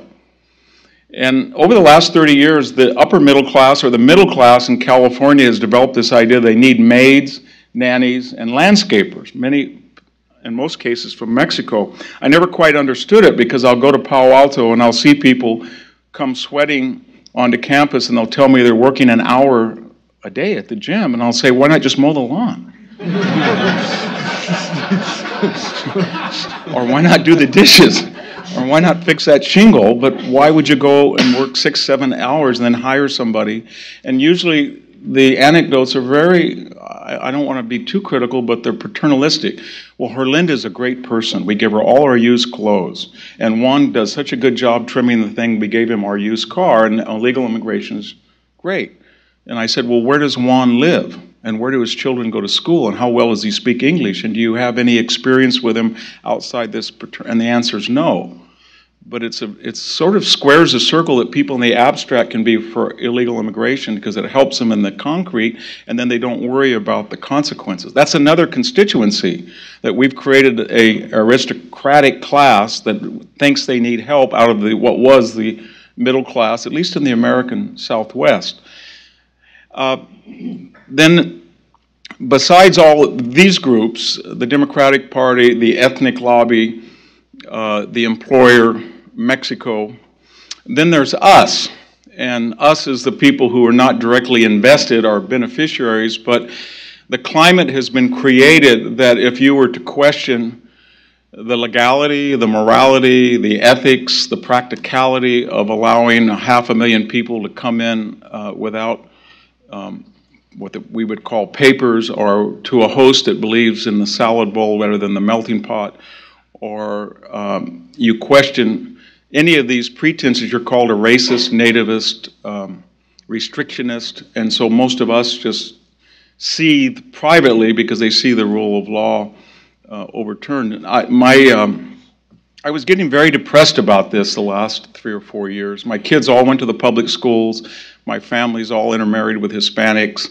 And the person across the street from me was a Greek-American farmer. They sold to somebody from Mexico. There is now about 45 people living across the street from me and 9 Winnebagos. And they're all illegal, porta potties, Romex wire, about 30 dogs, no license, no vaccination. If you get bit by one, believe me, you don't want to go through the rabies, and your doctor will say, well, there's only 4 rabies cases in California by dog bite, but they were all from Mexico. So you don't know whether to, when I get bit, I don't know whether to go through the process or just take my chances. And it gets very angry because I was putting solar panels, and California is a state, remember, where they cannot deal with the existential felony, so they focus on the irrelevant misdemeanor. So you have a target on your back, so you know, older white guy put solar panels on his old barn, that rings bells. So I had all these inspectors coming out and saying, this wasn't on our map in 1952 in our Google map, and we find this 2x4 not quite right. And I say, well, will you just go across the street? And it's funny, he said to me, you have to be blanking insane. We're not going to go near there. And his subtext was, we're a sanctuary state. There's political, economic, cultural, social landmines all through that house across the street. We're not going to do it, and you're going to pay, and we know you'll pay, so we're going to overregulate you and to compensate for the fact that California is a postmodern and pre-modern state. I want to finish by not being too pessimistic. Well, a little bit pessimistic. My wife and I walk around our farm, and we pick up about once a week a dead dog, because dog fighting is very common, and you have the rope around it, the neck, and they're disemboweled, and we have a beautiful nest of red tails. Every once in a while somebody comes and shoots one. So we were getting very depressed 2 weeks ago. And garbage, we find all the garbage, people dump it out. We have the names of their power bill, nobody's subtle about it. You call up the sheriff, he'll do nothing. If I put it in my truck and I go over and dump it on the address, I'm not sure it's always the person, because they hire people to collect their trash and dump it on your place. So I was getting very depressed about this. So I said to my wife, Cal State Fresno, 53% remediation for the incoming class. But they had a wonderful library. A man named Henry Madden went to Germany after World War II and bought about 30,000 rare texts. And when I was the classics program, we ordered this entire classics library of about another 40,000 texts. And it's completely unused. Because, as you know, Cal State University libraries are more like student unions. I mean, everybody drinks and eats and talks and does social media. But if you go down in the bowels of the library, you can see the skeleton of what used to be a great library. And I was working on this, I'm working on a book on how wars end, and I wanted to go get the Gom commentary on Thucydides and the Greek text. My books are at Stanford. So I went in there, just after I was depressed, I said to my wife, I got to get away from this. So I went in there, and there was one person in the bowels of the library, a young Mexican-American girl. And so I thought, being an arrogant white guy, I thought I was prejudiced. So I said, are you lost? I can help you. And she says, no, I'm looking for Thucydides. And I said, what are you looking for? And she said, I'm looking for the landmarks Thucydides. And I said, you met the right guy. And so I didn't say who I was. So I said, what do you want to do? And she says, I'm studying the stasis of Corcyra, and I want to know about Alcibiades. Do you think he was involved? And I said, well, let's discuss this. We've got to go through Diodorus and Plutarch. And we sat down and talked for 2 hours. And I came home and my wife said to me, well, did you get over your pessimistic, and she calls me Eeyore now. Eeyore, did you get over your pessimistic? And I said, I think the glass, we've turned tragedy into melodrama, but nevertheless the glass is not half empty, but it may be an eighth of the way full. So in all of this tragedy, there is things to look for if we just go back to the idea that immigration is a positive for the United States if it's measured and legal and diverse and meritocratic. And the problem is not with the immigrant, it's with us. And we lost confidence in our ability to assimilate people, and if we don't change that attitude, then we deserve what we get. Thank you very much.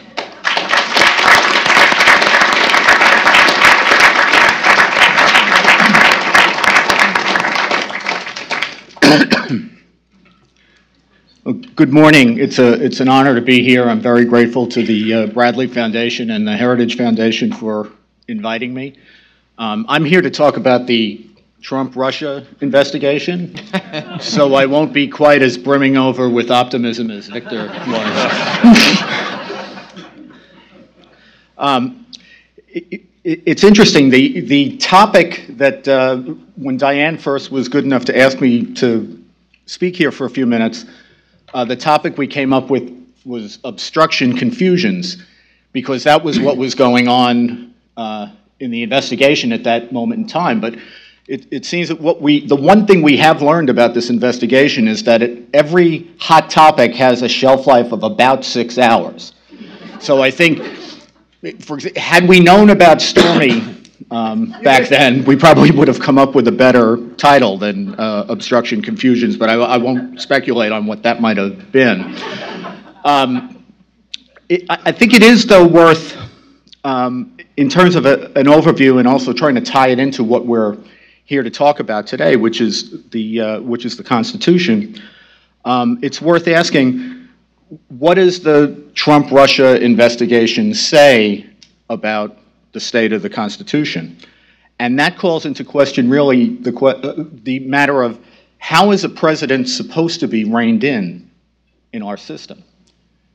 We've been operating under the assumption for really more than a year now that a special counsel, that this is the newest iteration of what in our recent history has been called an independent prosecutor, a special prosecutor, independent counsel, all different iterations of the same thing, which is this idea that you can have an inferior executive branch official conduct a coercive investigation of the chief executive.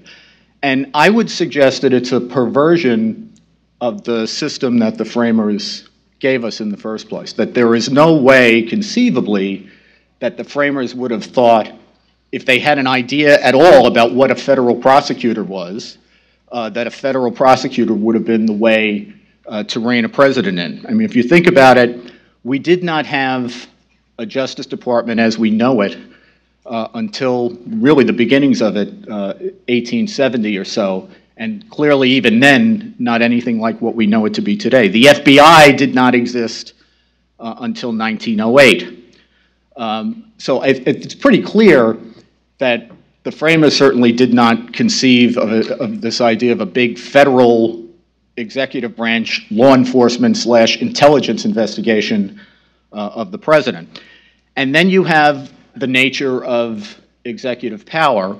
And on that score, I think probably nothing better in modern history has been written about the nature of executive power than Justice Scalia's dissent, presciently, famously in Morrison v. Olson in the early 1980s, which explained that in our system, all executive power is reposed in one official, the President of the United States. What that means as a practical matter is that every single other officer of the executive branch does not exercise his own power. Every other officer of the executive branch is actually a delegate who is permitted to exercise the president's power at the president's pleasure, which is why they can be removed at will. So, bottom line, what that means in terms of structural protections, in terms of the way the nature of executive power, no prosecutor in his right mind would go into an investigation such as the one that Robert Mueller was appointed to take over in May of 2017. No prosecutor would go in believing he could indict the president. Indeed, there are opinions of the Office of Legal Counsel, the lawyers at the Justice Department, which flatly say that when a president is in power, the president can't be indicted. And because Mueller actually answers to executive branch supervision, those opinions, in theory at least, are binding on him as well.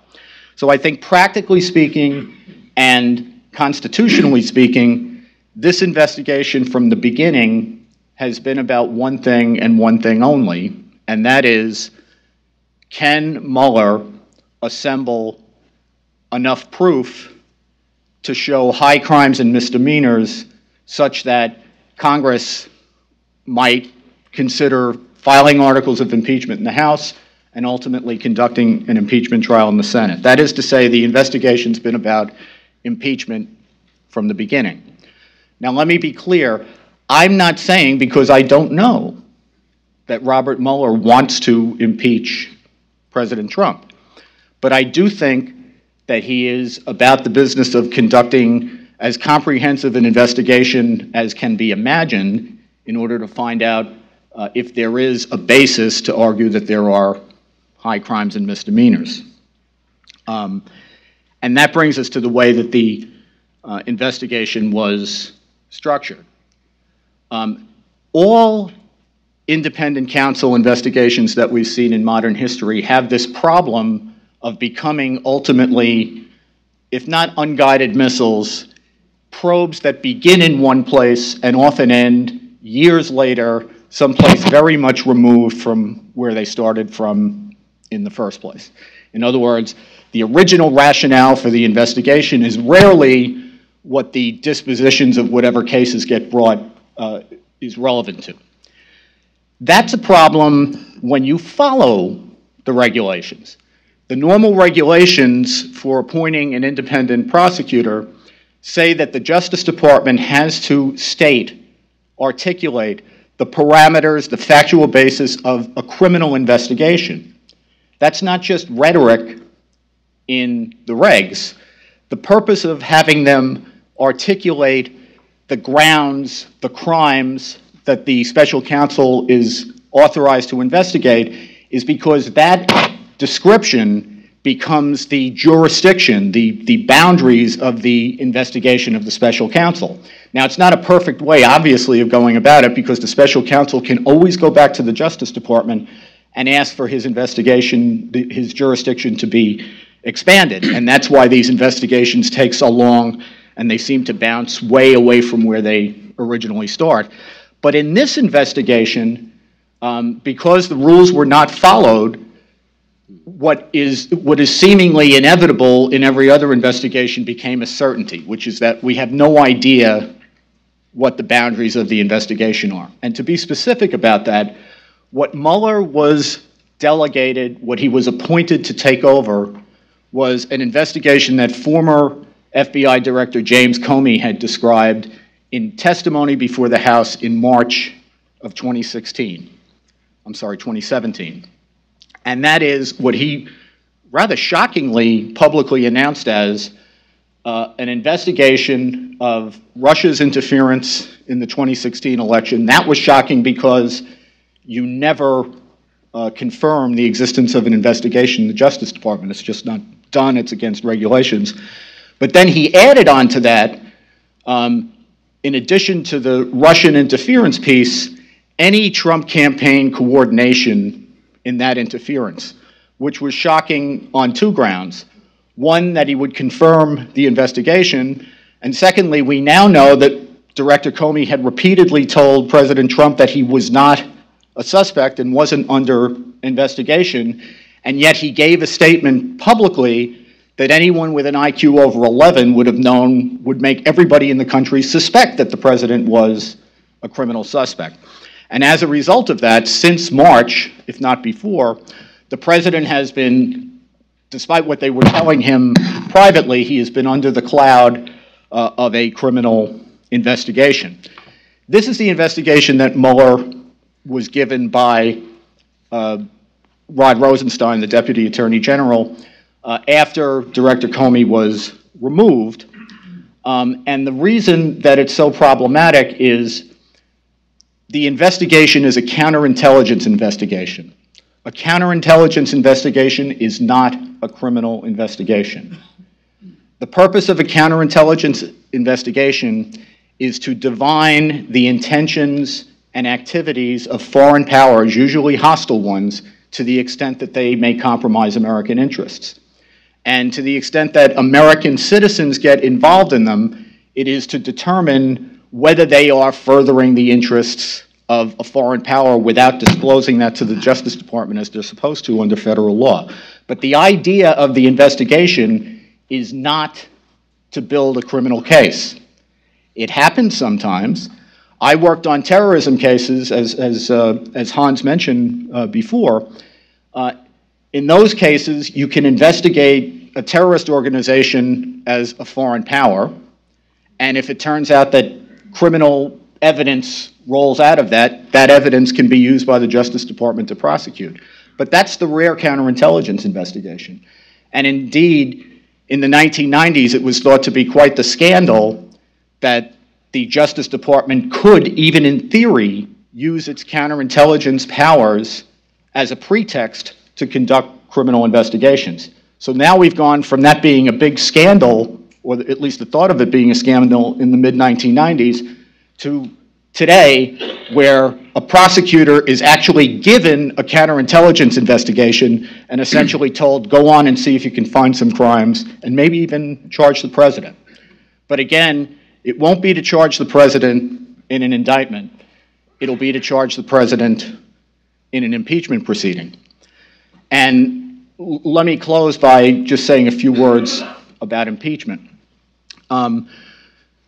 When I said at the beginning there was no way that a prosecutor would think that he could rein in a president with a criminal proceeding in court, the way that the framers conceived of reining in a rogue president was mainly by the power of the purse and the power of impeachment.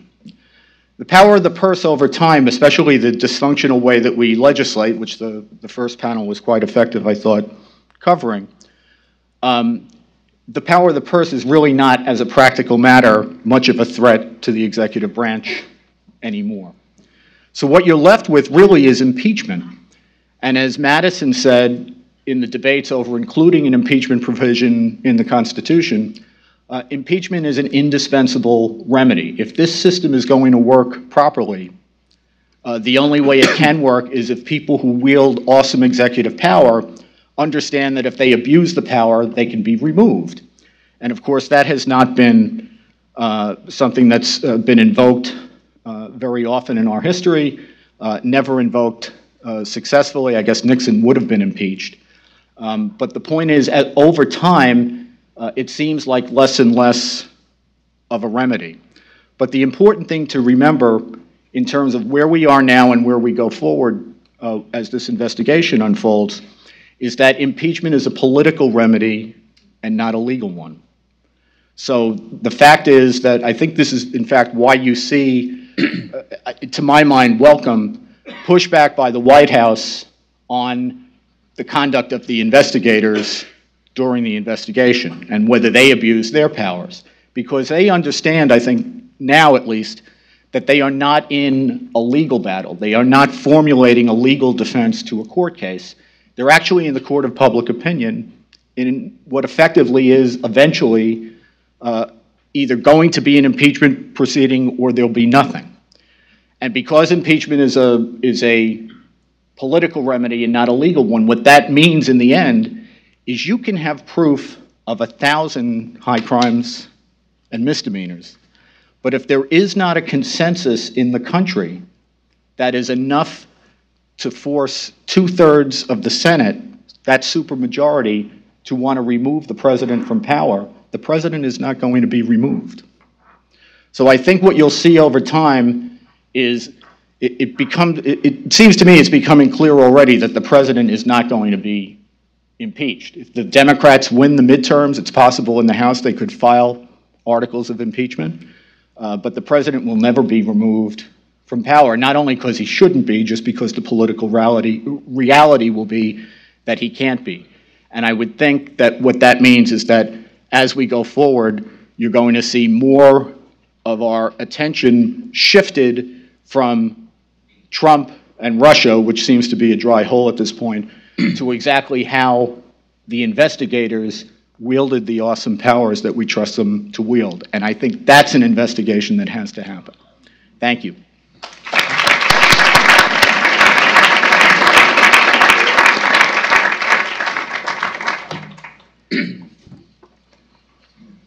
Good morning. It's very humbling to be invited by Bradley to speak at Heritage, and it's also challenging to follow everybody that you've already heard from and to wrap up the show, if you will. So it's great to be here to see so many friends. The topic that I've been asked to talk about is how the left uses fights over rules to transform the nation. And specifically, I will talk about election issues. First of all, I'm going to discuss some of the rule of law issues you've heard a good deal about. I'm not sure if I'm on the pessimist, Civil War, Eeyore side or not, but I will then talk about some of the election issues that are very specific to the work that I'm involved in. Now, others have used the term post-constitutional, that we live in a post-constitutional era. And most of us remember a time, not long ago, when the rule of law and the Constitution weren't under open attack by so many institutions. But what do I mean by post-constitutional? Well, there are a couple of characteristics, I think. First of all, law is used by those in power, often bureaucrats, to advance their ideological views through their power. Law is no longer a fixed, largely agreed upon principle.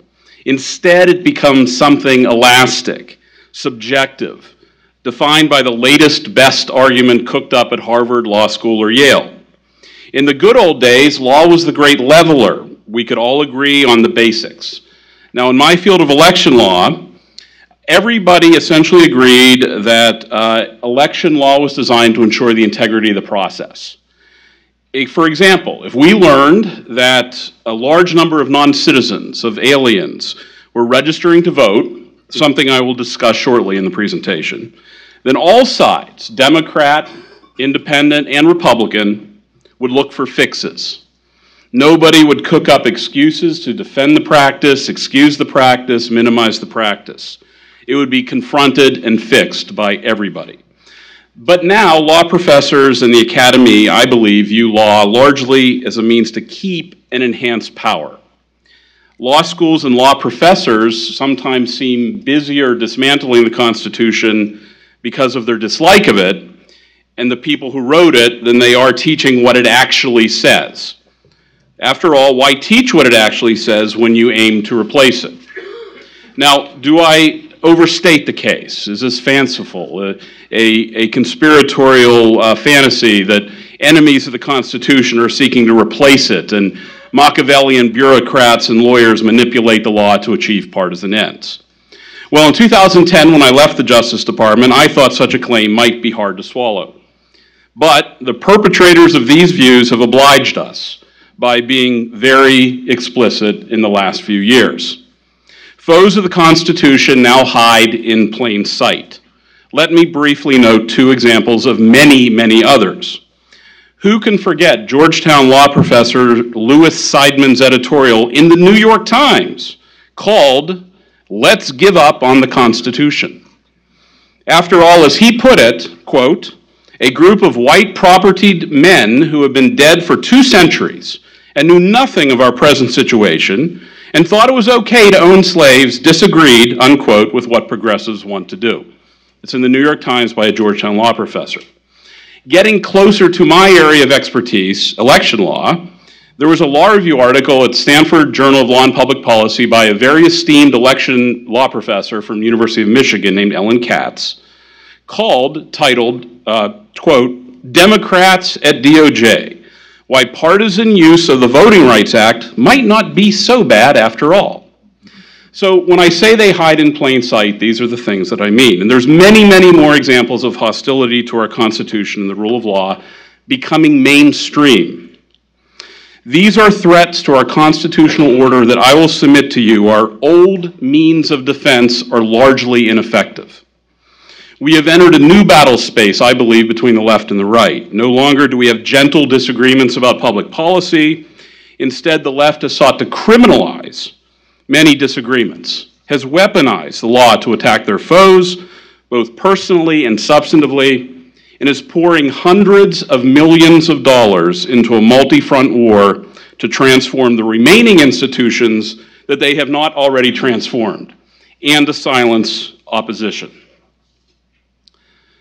I'm afraid that the scholarly voices that have been so effective in the past will no longer be an effective rebuttal. And hence, I believe you can explain one reason why President Trump was elected, where the American public who believe in this Constitution, who believe in the rule of law, saw it under attack from so many places. Now let me turn, if I might, to the few examples where this is happening in my own field, which is election law. The transformative left understands that process drives policy. What do I mean by that? Process drives policy. Well, process are the rules, the boring things, if you will. Conservatives are often very interested in policy issues, rightfully so. They care about the issues, the policies, the plans. Whereas the left is spending hundreds of millions of dollars to destroy your policies through the use of process. Now, what are some of these examples? We've all heard of redistricting, right? That's one of the process rules, where the left is pouring tens of millions of dollars into redistricting fights. How they draw the lines make a difference. Now, thankfully, there's sort of a equilibrium between the two sides in the area of redistricting. Not entirely, but to some extent. My organization, the Public Interest Legal Foundation, is involved in litigation all around the country where the left is engaged in changing the process rules. Let me take you to Nevada in a brief mention of a case there. Nevada has, like some states do, a recall election provision, where if somebody wins, they can be recalled after a sufficient number of signatures seek a recall. Well, 3 Nevada senators faced a recall petition. And the law firm Perkins Coie, who some of you know and has been involved in these process issues all over the country, filed a challenge to Nevada's recall law under the Voting Rights Act, claiming that any recall is discriminatory. Now, how does this work? Bear with me. They say that if you have to go and vote in a recall election, it discriminates against people who don't speak English well, because they tend not to follow the news. That is literally in the complaint, okay? So we brought a challenge. We helped defend the state of Nevada, but ultimately the case was mooted because the recall petitioners didn't get enough signatures. Let me take you to citizenship verification issues. Now, you recall the president made a statement about aliens participating in the elections. We don't know how many did because nobody's ever really looked at it. But I can tell you that all around the country, there are defects in the motor voter registration system that are allowing non-citizens to participate in our elections. Since I'm the last speaker, I will try to keep everybody alert by having some audiovisual aids. We have been litigating cases around the country to get data. If you don't know how many non-citizens are elected, participating, it's probably because nobody's been asking. So what we started doing is litigating to get some data. Let me show you some of the documents that we have found in this litigation. This is a motor voter registration form under the Motor Voter Law of 1993. This is of an actual registered voter, I believe in Albemarle County in Virginia. Take a look at the very top left. Are you a citizen of the United States of America? Answer no. Okay? This person was registered to vote for quite some time. And this isn't the only one. This is from Jiling Zhao. Are you a citizen of the United States of America? No. Registered to vote in the Commonwealth of Virginia. There's more. Are you a citizen of the United States of America? No. Registered to vote in the Commonwealth of Virginia. More. Yoon Uk Bae. Are you a citizen of the United States of America? No. These are actual registered voters. Now, you'll notice, canceled for non-citizenship in 2015, oftentimes is decades after they're registered. Here's another one. I won't hazard what the name is, but it's right there. Are you a citizen of the United States of America? No. Okay? Now, these are not the only 5 examples we have found. These are the only 5 that I brought with me today. Now, as I said, in the old days, everybody would agree, let's fix this problem, right? Democrats, independents, Republicans would all agree. I can tell you there is litigation around the country in multiple federal courts fighting to preserve these defects. Cases brought by Common Cause, the ACLU, League of Women Voters, to preserve these defects in the system. Kansas, DC, we have a case here in DC, District Court in the district, where the federal government simply approved a change to that form that you all just saw that allowed the state of Kansas, Alabama, and Georgia to implement their state verification of citizenship requirements. And the League of Women Voters sued and said you can't do that. That case is still going on. Now, many of you have heard about voter ID, right? That's normally what people associate with process fights, or the voter ID fights. I was at the Justice Department around these folks at the Civil Rights Division long enough that I'm going to clue you in on a little secret why voter ID is so opposed. Now, most people that I talk to say, you have to have voter ID to do everything, right? They like to say, get on a plane. I like to say, buy alcohol. Hans and I came up with the argument to get married, right? That's a fundamental right, to get married, and you need ID to do that in most places. The dirty little secret why folks oppose voter ID is because they believe that their political constituency will lose it or forget it. Now, I'm quite serious about this. They may be well right. I don't know. I haven't done the social science. But they believe that if you have a voter ID law, too many people will misplace it or lose it, and it will hurt their electoral prospects. So that's what's going on. And you can see it manifest in places like North Carolina and Texas, where litigation was brought against those states for changes involving voter ID and early voting. Hans and I have both written about the expert. This will tell you everything you need to know about sort of the collectivist, dehumanizing approach. They hired an expert in the United States who literally testified that black voters are less sophisticated, and therefore they don't know that, that they need things like voter ID. That was the expert in the United States who you all paid for substantial sums of fees. Identity politics is the jet fuel that's driving all of this. The transformation that these folks are seeking is being driven by identity politics. And at its core, identity politics is essentially a dehumanizing collectivist approach that doesn't look at the individual worth of people, where it assumes you're part of a group and you must behave like a group. And I'll close with this last example. I wrote a piece at the Washington Times criticizing moves toward early voting. Remember the old days when elections were on election day, right? Now, of course, we have early voting in some states. In Wyoming, I think it starts almost at the end of September. So you have this month-long process. And I wrote a piece saying, remember the presidential election with George Bush in 2000 where there was that weekend bombshell? Early voting does not allow for fully informed voters. You can't make your decision on Tuesday because you don't know what happens on the weekend before. And there was a lot of criticism of that on the left, of that view, and here's how they framed it.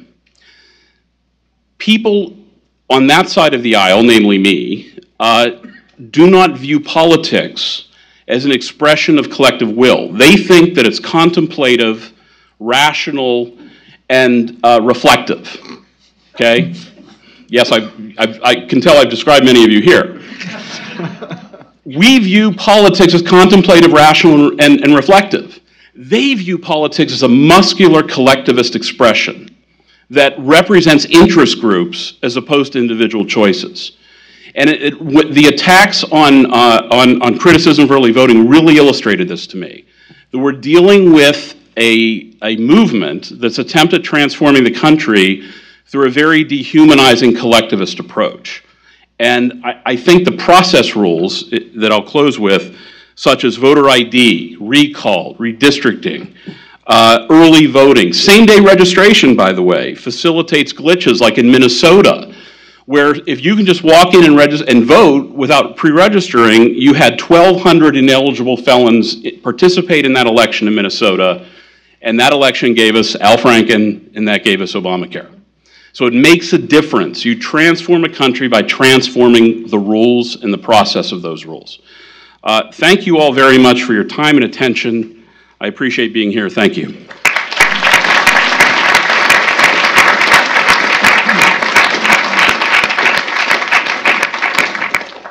We did start late, but we do have time for some questions. And I actually, again, want to ask the first question.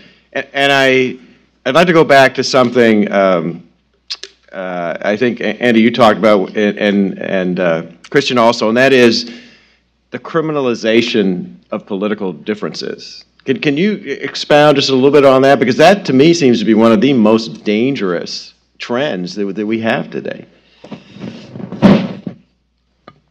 It's very hard to look at in a close way everything that has happened, not only since Trump was elected, but even in the run-up to the election, and come away with any other conclusion than that most of this was driven by political opposition and not real suspicion of criminal behavior. And, you know, it's an interesting point. Our Director Comey spoke of this a lot. A number of our friends in the Justice Department speak of this a lot. The importance of the independence of law enforcement. The idea that there should not ever be political interference in law enforcement. When you listen to these guys speak, it's almost as if they think they're an independent fourth branch of the government that isn't even answerable to the political leadership of the government. And the way I've always thought about this is there cannot, if we're going to have credible rule of law, be politicization in the four corners of a case. There can't be politicization about who gets targeted to be prosecuted and how the rules get applied in a case. But we have to have law enforcement and intelligence officials who are answerable to the political representatives of government, because if we don't, we have tyranny. And it's, I think, been bad enough when it looked like the law enforcement tools and laws that we empower our investigators with are politicized. This is a different level of it, because if you're going to now take the position that they can use counterintelligence policies to conduct what, in effect, pretextually are criminal investigations. Counterintelligence, as I described before, and maybe I didn't make this point well enough, counterintelligence is simply an information gathering exercise. That's really what it's about. It doesn't have the discipline of a criminal proceeding where you have specific crimes you're looking at, you have elements of the offense that have to be proved beyond a reasonable doubt, and it has a structure. Counterintelligence, the intelligence guys will tell you there can never be enough information. They can never know enough. And if you're going to allow people to be investigated under the cone of counterintelligence rather than criminal, the potential for abuse, well, we're seeing it play out now, but the potential for abuse is staggering. Briefly, I was on Fox about a week or two ago, and I called this third world stuff in the sense of criminalizing political differences. It really is, of course, those of you who know anything about the third world. But I was thinking, I think our culture, the Anglo-American tradition of rule of law, I might be wrong, but I think we sort of abandoned criminalizing political difference in the mid-1600s in the English Civil Wars. I mean, even the Tories weren't, at least afterwards, hung up, and there was a conciliatory attitude by the Union toward the Confederates. I can't think of when else we really criminalized political differences since like the mid-1600s. All right. Yes, sir. Steve Einhorn, Bradley Impact Fund. I have an easy question for you, Andrew. It's a how question. We have Mueller, who has an obvious conflict of interest in terms of Russia. There's a fellow who was the head of the FBI in 2009, 10, 11, knew all about Hillary Clinton and the $150 million or so she got from the Russians, knew about Russian spies that tried to take over the nuclear industry that we have. And so how do you make this public so that the majority of the American people actually understand that this conflict of interest exists? Well, I think the way you make things public is you try to do what we've all been doing, which is be as loud as we can and as diffuse as we can with the information. But this will disappoint you, I think. But my experience, at least in many years as a prosecutor, was that there were many investigations where there were obvious conflicts of interest. You know, you had lawyers who represented multiple targets and the like. And as much as prosecutors would broil over that, and I know you're talking about a situation where the prosecutor has a conflict, but my point is that in my experience, it wasn't until you actually indicted someone and had a case in front of a judge that conflicts got confronted and sorted out. And in the investigative phase, and we're in an investigative phase that could go on for who knows how long, those things usually do not get confronted as they should.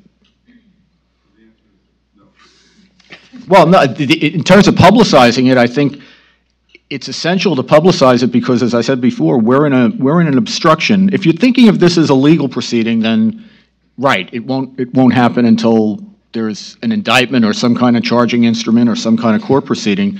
But if we're in the context of obstruction, then it's a political battle, and it's each side getting its story out in the court of public opinion, which is much more important than any legal proceeding will be.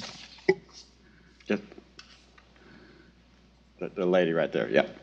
Hi, Carla Bruno, I'm with the Leadership Institute, and my question is for Mr. McCarthy. What are the odds that Jim Comey will be indicted? You know, the thing I hate about this case is everyone who's in this case is someone who I've known for 30 years. I've known him too. He was a year behind me at William & Mary. Okay. Can you give us a prediction on the Super Bowl this year, too? Belichick will not be indicted. I don't think Comey will be indicted. I'll just leave it at that. Yes, sir. Yes, Alan Carping for Dr. Hanson.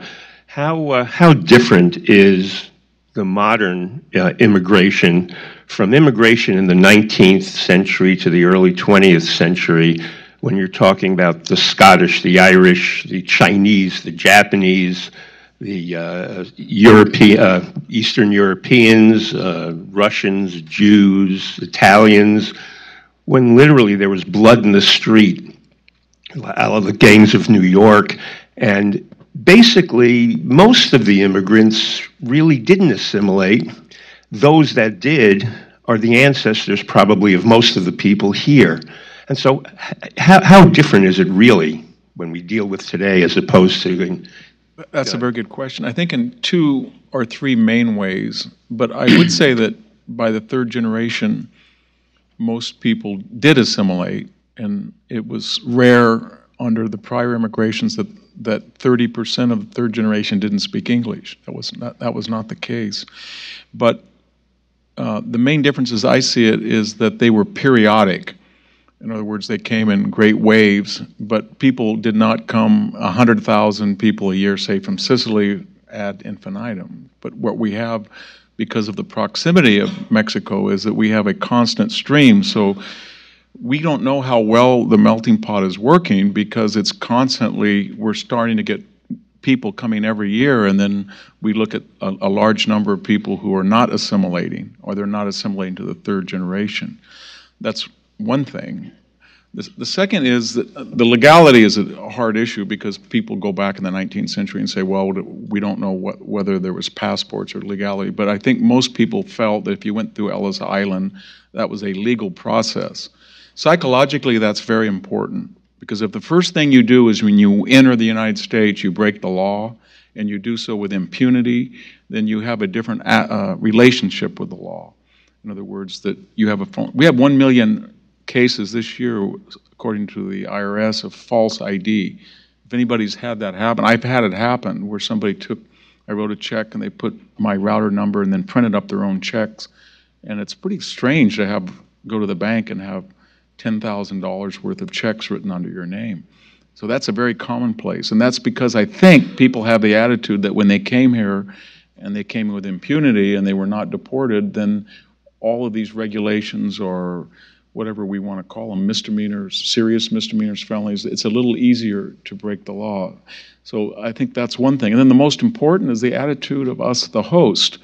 We were a confident, muscular nation that felt that people had voted with their feet to accept the American paradigm, and it was our duty, brutal bargain, that we were going to enforce an assimilation, integration, and intermarriage. And we were very realistic about it. In other words, we had a core values of constitutional government, free market economics, separation from church and state, Bill of Rights, the entire American package, and then we left it to the person.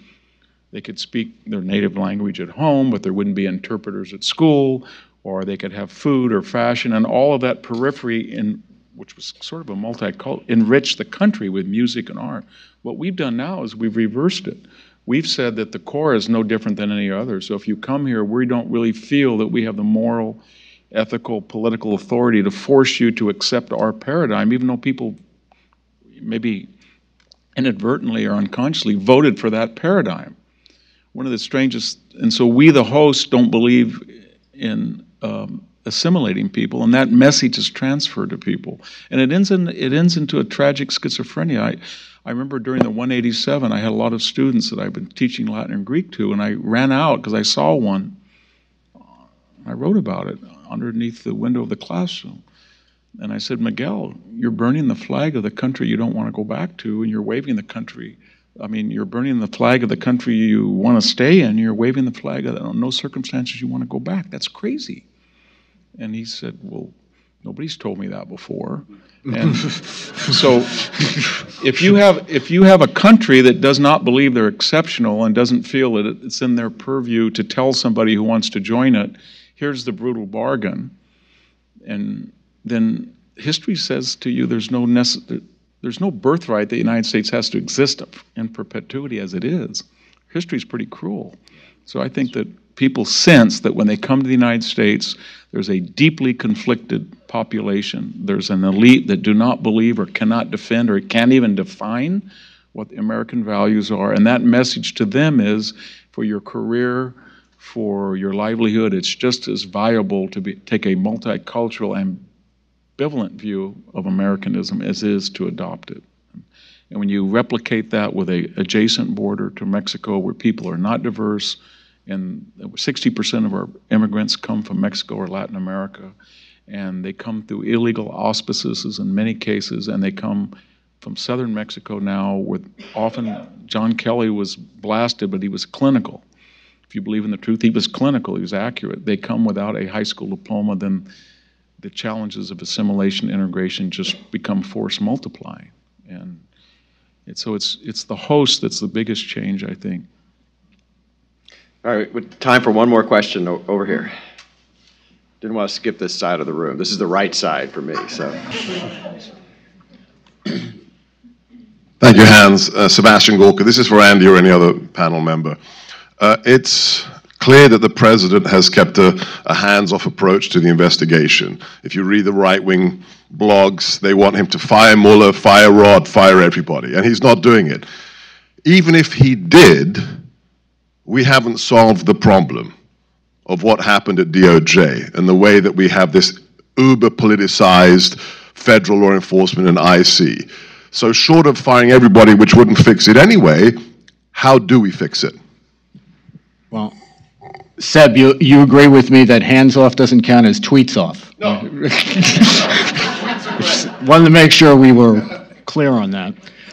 You know, look, I think the way the system is supposed to work, the branches are supposed to check each other. And you're not going to, if what you're hoping for is that there'll be a sweeping indictment and, you know, every agent who abused his power or arguably did so is going to be charged, that's never going to happen. And it's really not the way things are supposed to work. I think one of the big problems that we have in the system is that we've taken too many problems that are supposed to be decided by political means and made the law and judicial proceedings our sort of default remedial measure.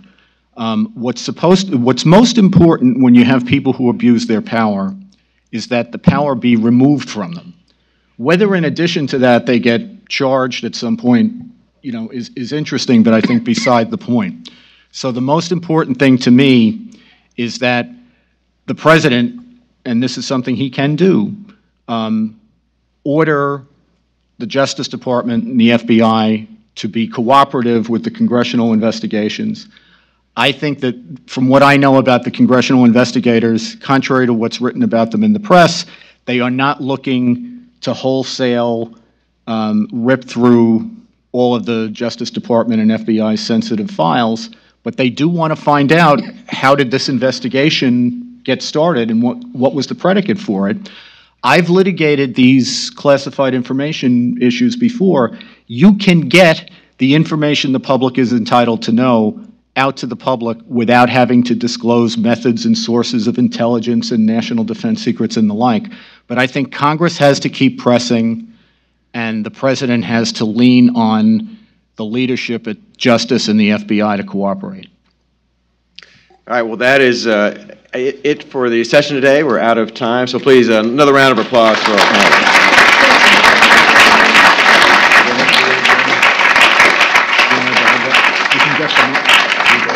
And thank you to the Bradley Foundation for this event today.